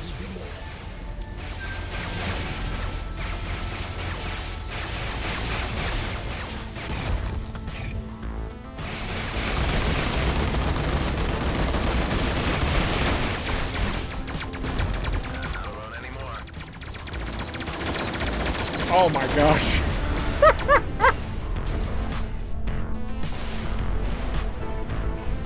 That felt good.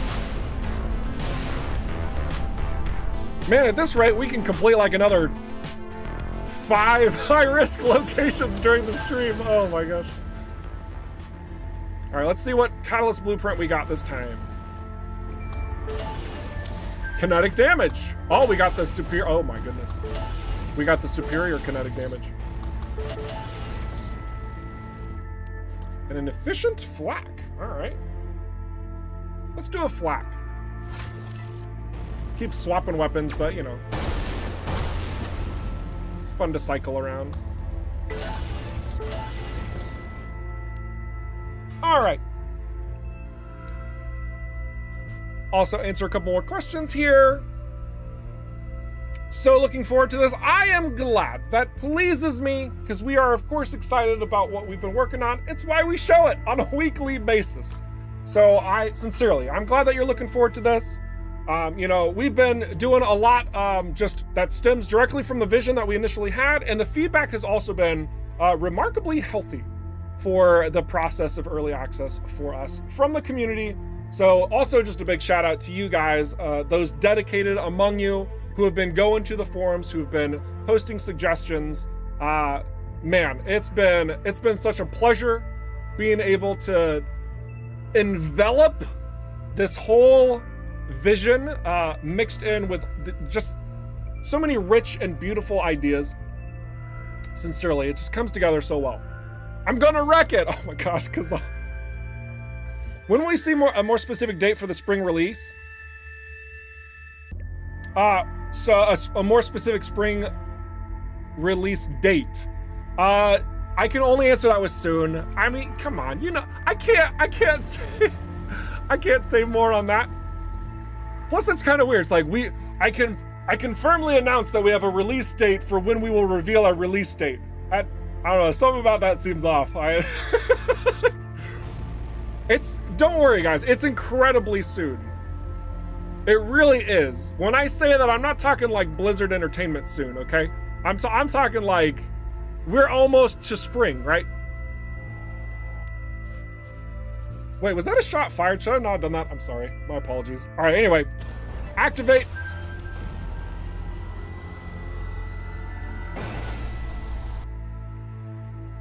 How many sticky turrets can that bad boy hold? I mean, it's gonna technically be 16, yeah.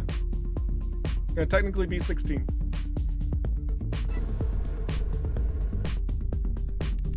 Do one more high risk area, I think, and then we will, we'll do some more customization. We'll look at the other wings. That's what we'll do. Oh my gosh, you guys. We're having fun, right? We're having a good time. Do any of you guys have questions, further questions about the Stinger?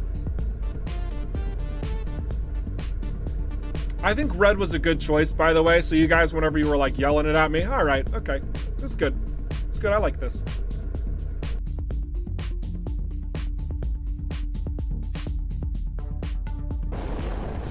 Crazy that as a guaranteed unlock crafting is gonna be such a breeze now. Yeah, so the catalysts specifically are through high risk areas, right? But for all of the other like primary weapons, secondary weapons, modules, consumables, all of these blueprints, they're unlocked independently, and they can also be unlocked at any time, right? So through this process, you'll see that like, instead of just having crafting data, I think that's what's in the current build, where you have to like spend it on varying blueprints. Now you just have to find that item 3 times, dismantle them, and boom, you have that blueprint. And this also applies to where like if we didn't have this unlocked yet, or actually let's do this example. So here we have an uncommon pulse laser. If we were to dismantle a synchro pulse, that would also apply to the pulse laser blueprint. So if you have a specialized pulse laser, it would also apply there. So if that irons out those details. Yeah, from that point, from primary, secondaries, modules, and consumables, the components as of right now are simply unlocked by default. This may or may not change. Pretty sure in the spring update though, all of these will be available out of the gate. But then catalysts, again, these are the ones that you have to find specifically through high risk locations. So, all right, so now we're here. Let's beef things up a little bit. Actually, I need to ask, Hans Christian, do you know if me changing the difficulty on the fly, if it will apply to the enemies that have generated, or do I need to effectively reload the location?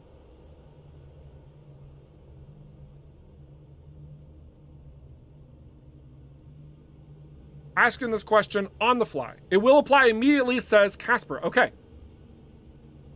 Okay. So it'll apply immediately. So this is gonna get crazy. And maybe I should hopefully this doesn't crash the game. Upgrade some components here.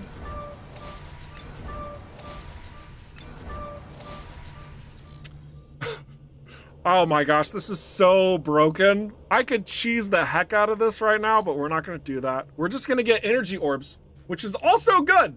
Let's see, shield damage, let's see, parting gift, probably what we want. Actually, let's refund a charge.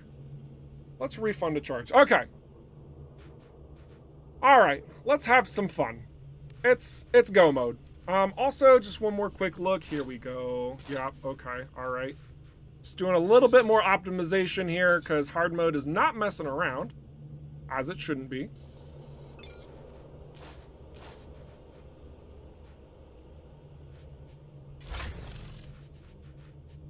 All right, this is fine. This should be good. All right. Here we go. Still not hard enough, still work in progress. Yeah, no, actually, I do agree with that. I say that and I'll probably die instantaneously. Let's find out.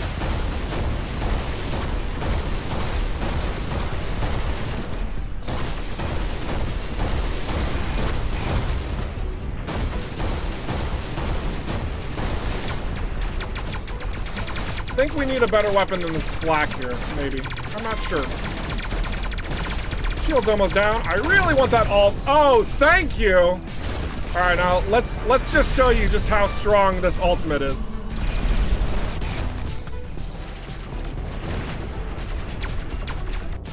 Hey, you get out of here. All right.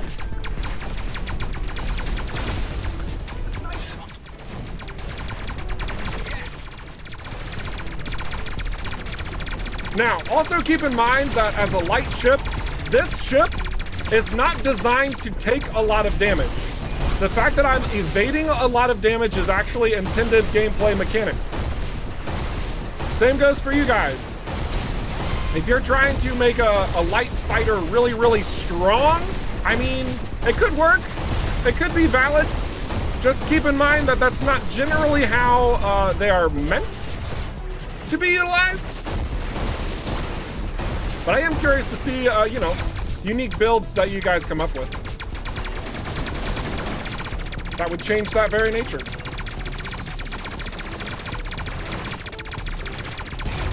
Up, too fast. Too far, too fast. So many ship colors, though. I'm excited about this.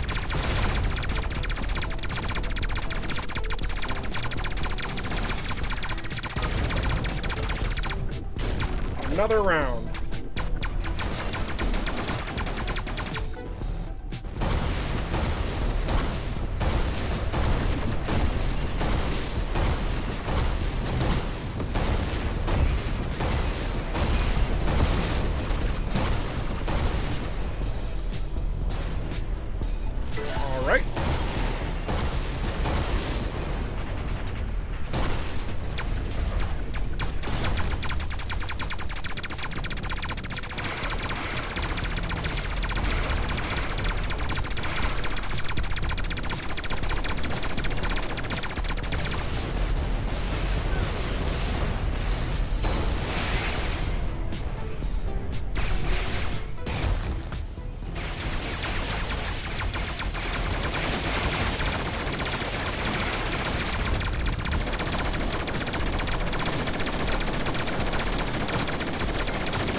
Oh yeah, that damage output.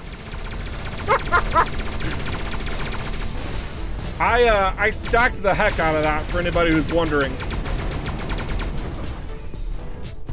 I ended up using a destabilizer missile in conjunction with a damage booster in conjunction with our device mastery to get us a 50% damage boost to a maxed out Gauss cannon. So that was dishing out some pretty crazy damage. Feels good. All right. So now there's like a ton of loot to collect here. I basically want ship colors. Let's see what blueprint we got. And also this will probably change in its look because as a catalyst blueprint drops very uniquely, this drop will also probably have a different color or maybe like a special highlight something thing that shows you where it's at so you can't lose it. Ooh, we got prototype. Oh. So prototype increases the level by 1. Now some of you might be thinking, well, wait a second, that sounds so simple. That sounds so easy, not very exciting, because you know, you can already go in and modify an item by increase it by 1 level. But the difference here is that when you add prototype, that can also make it go above and beyond the level that is applicable to you, right? So if I found a level 22 item, I don't have any level 22s, but if I find a level 22 item, I can then use that prototype prefix and it basically raises all of the stats accordingly, even higher, which you can't do through modify because you can't raise the level higher than what it current, like if it's higher level than what you are, then you wouldn't be able to use it. But by applying the catalyst or the prototype, excuse me, by applying the prototype prefix, that basically bypasses that entirely. So you're effectively making it even stronger than where you're currently at. So that's a good one. All right, let's get our ship colors.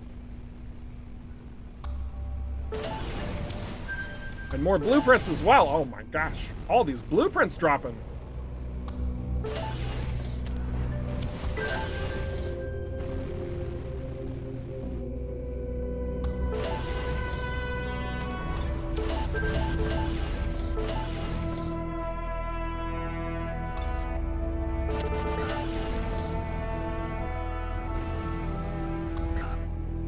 Oh, inventory is full, finally. About time. I think it's the first time my inventory was full since the update. Oh my gosh. We have a lot of decisions we are going to need to make. I'm actually gonna swap this out. I know that some people out there really love the flak, Michael, but I just, man, let me tell you what. I just like a lot of the other weapons.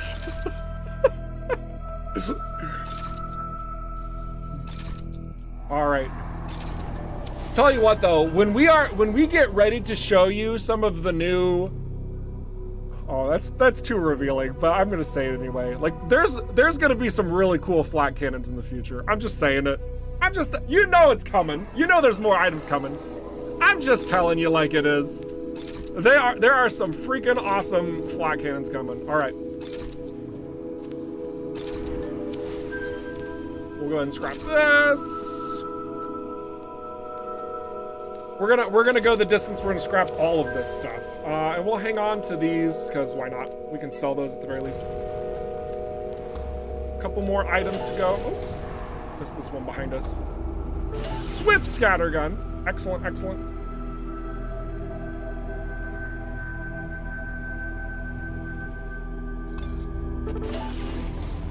Didn't think the crafting overhaul would happen till way later, despite all the hard work and consistent wishes for it to be sooner, and here we are. Oh yeah, no, honestly, internally, this has been something we've wanted to do for quite some time. It's just that when we're working on these updates, right, like there's a very strict balance to hitting these deadlines that we're going for, right? It's like, you know, building out a player ship, building out new enemies, building out new locations, right? Where's the time to go back into the items and like adjust their modifiers and their energy capacities, and going back through the ships and adjusting their level of balance as well. You know, those changes, while are necessary, because they invoke this overarching systematic change, like almost from a foundational level, there's a lot of work on that front, right? So when we were looking at the state of resources and the state of how it's meant to be implemented in the game, you know, the Drake system was kind of our call to action. We have to get this established to where when you go to certain locations and you're mining resources, right, like over here at Nefty's Plains, or even better, Alcyone Station, we want you to know where you're getting the resources from, how it's like, how available it is from those sites. So here, for anybody who's missed this, with this whole big package of resource updates, you can tell the density of the resources just by looking at the map alone. Now, you do have to unlock the perk that gives you more map information, but once you have that, it tells you where you're going to have high concentrations of resources, medium or low, where you can go back and gather them naturally instead of having to grind out random containers and random stations that might happen to sell them or might happen to drop them. And this does, the reason why this is so fragmented, of course, is because this is getting applied to this update, right? So the backwards compatibility does not work here. If you've found resources throughout your game experience already, you pull over that save file, it's gonna start from ground zero. And the reason is because before, resources could naturally generate randomly from locations. That's no longer the case. They are intentionally spawning, intentionally generating at these sites, so you obtain certain resources from certain regions, spread all over the DMZ. So very large change on this resource overhaul. And of course, through that also comes all of this crafting and management here And there's still more. There's still more coming, but just note, yeah, this has been a very, very large amount of work that we've undertaken, but we do feel it is necessary in order for us to capitalize on the game space and how you're building yourselves up to reach these points into the game. The crafting was necessary to overhaul. The resources were necessary to overhaul, and we are very pleased thus far with the results. It's been very good. I'm not coming at anybody if somebody was taking offense to that. No, I legitimately just like telling you guys like it is. We're just really happy with being able to focus in on this, the resources and everything, since it's been a long time coming. And when we got the approval to do so, we're just like, all right, let's go.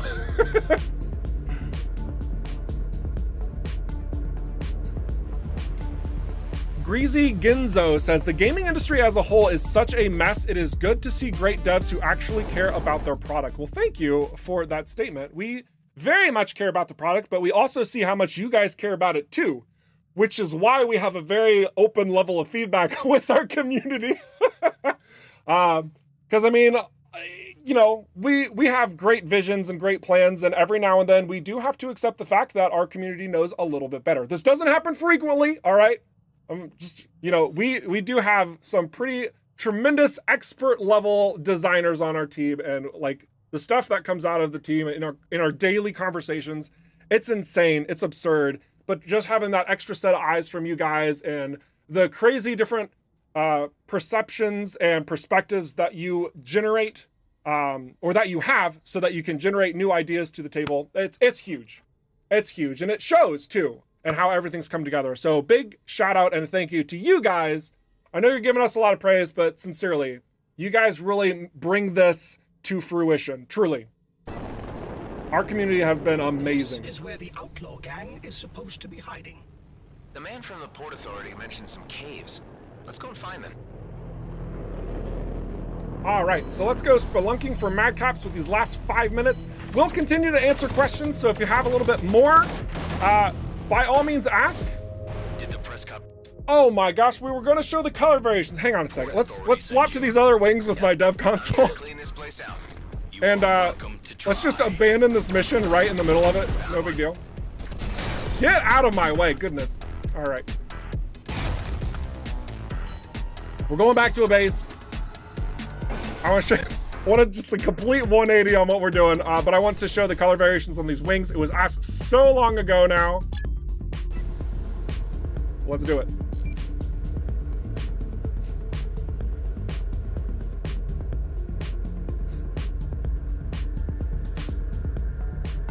Never seen devs at this level of community interaction. My goodness, that is some high praise, and thank you.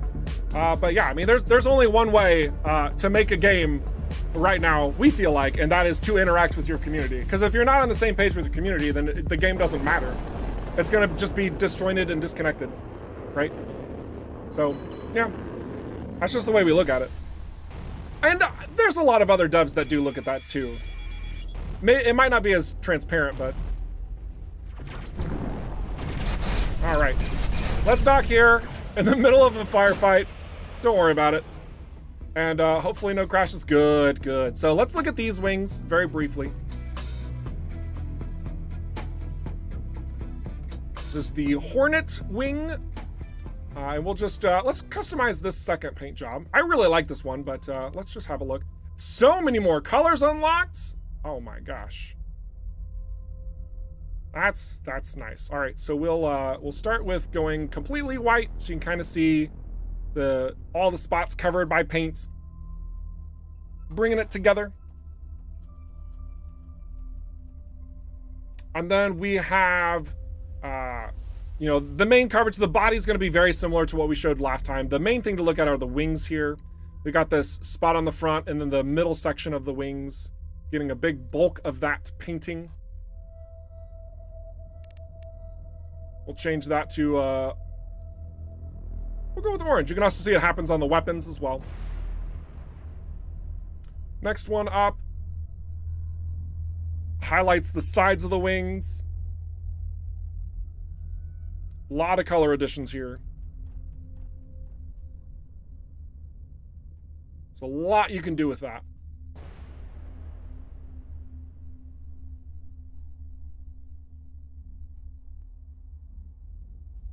Really stands out.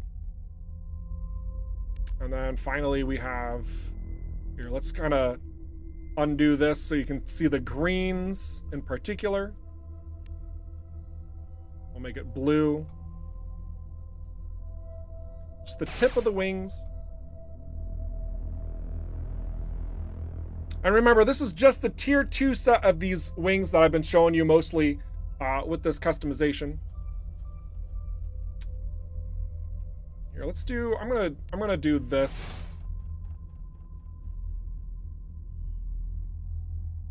So that added like almost like a warning color. And then also maybe just soften the white to Stardust. Yeah, I like that just a little bit better. Cool. And then again, the emissive lights, I'm not sure how finalized they are. Let's see if we can see any on the sides. It might be hard to do so. Oh, there are. There's some very small emissive lights on these little back end bits here. Oh, and there's another, I think the secondary light, is that? Yeah, the secondary light, look, it's that tiny little thing right there. Oh my gosh. Now, more emissive lights do show up as your wing tiers increase as well. And this is true on all the different classes. So this is just highlighting just a little bit of that customization. But yeah, there we go. I'm gonna stick with the yellow lights. It feels appropriate here. Yeah, cool. So there you go. Guys, how was the stream? Because we have reached the conclusion of it. Oh my gosh, there's been so much that we've talked about actually. Mostly it's, you know, obviously it's been highlighting the stinger. Just ignore the rogue right there. Oh my gosh. Can you tell it's been a recent change to the naming convention?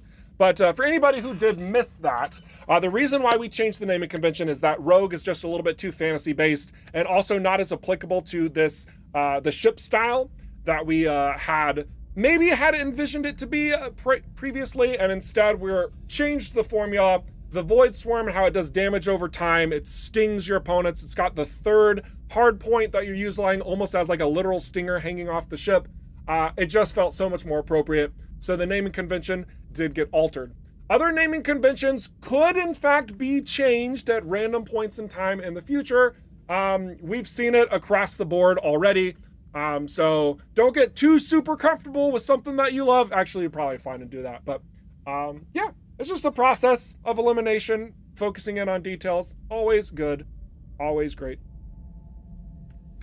So yeah, let me answer just maybe like 1 or 2 questions and then I gotta get out of here. Let's see what we got. Anything that I've missed? I see Hans Christian's also answering some more questions there. Thank you for that. Michael's also answering questions. Awesome. Oh my gosh, you guys have gotten great coverage today. I just want to shout out to all my coworkers as well. Thank you for your assistance in helping all of the questions generating in chat. Great responses overall. Those little light on your ship, will you be able to change their color? Yeah, so the emissive lights there, you probably just saw that. But yes, there are a number of little lights on the ship that you can change. There's 2 sets of lights and there's 3 sets of main colorations. So with 30, I think it's 30 different color options and 15 different emissive lights, you have a wide range of combinations across 9 different player ships that each have 4 different styles. Woo! And not only do they have the 4 different styles, but it's then further stylized by 9 different ship bodies and 9 different engines. Oh my gosh. Oh my goodness.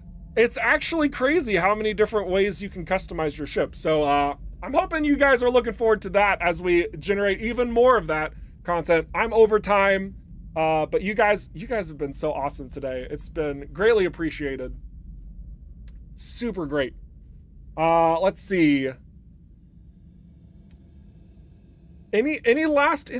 I think we're good covered. So if I did happen to miss any of your questions, if our team happened to miss any of your questions, you can always head right on over to our Discord, discord.gg/rockfishgames. And there's an Ask Dev Questions channel over there. Just swing in there and be like, hey, yo dog, I was asking this like 5 times. You completely ignore me, you jerk. This is my question. By all means, we would love to help give any amount of clarity and direction to any questions that you have. I do encourage you to look at the frequently asked questions first though, because it may have already been answered. All right, guys, as I have mentioned, you have been awesome. I have been Eric Schrader, your community ambassador for all things Everspace 2, your servant and your guide. Don't stop being awesome, and we will catch you next week with even more information. Oh my gosh, we've just been pounding you guys with information. It's been great. Oh, wow. All right, wait a second. Hey, get the screen back here. Toodles.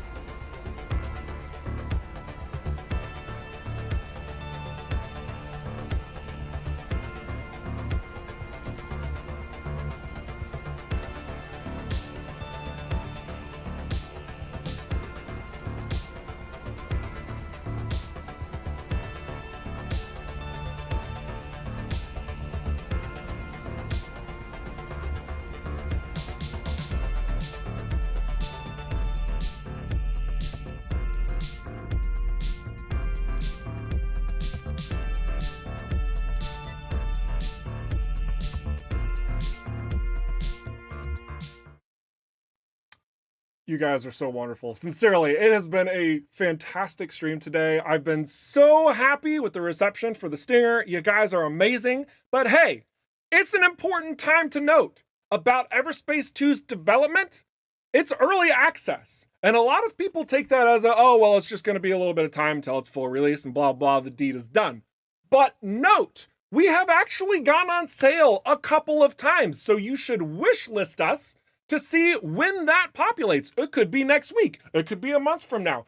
Who knows? But you'll know if you wishlist us. In addition to that, the 1.0 release price will go up.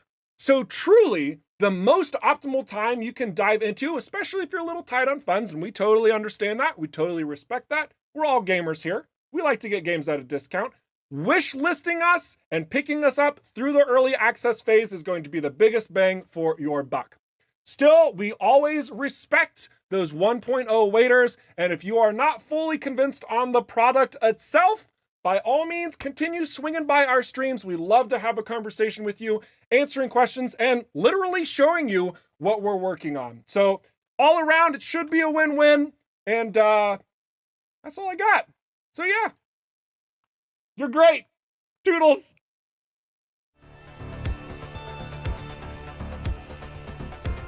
Oh, and Everspace 1 is currently 85% off stream. That's a huge saving. What? That's nuts.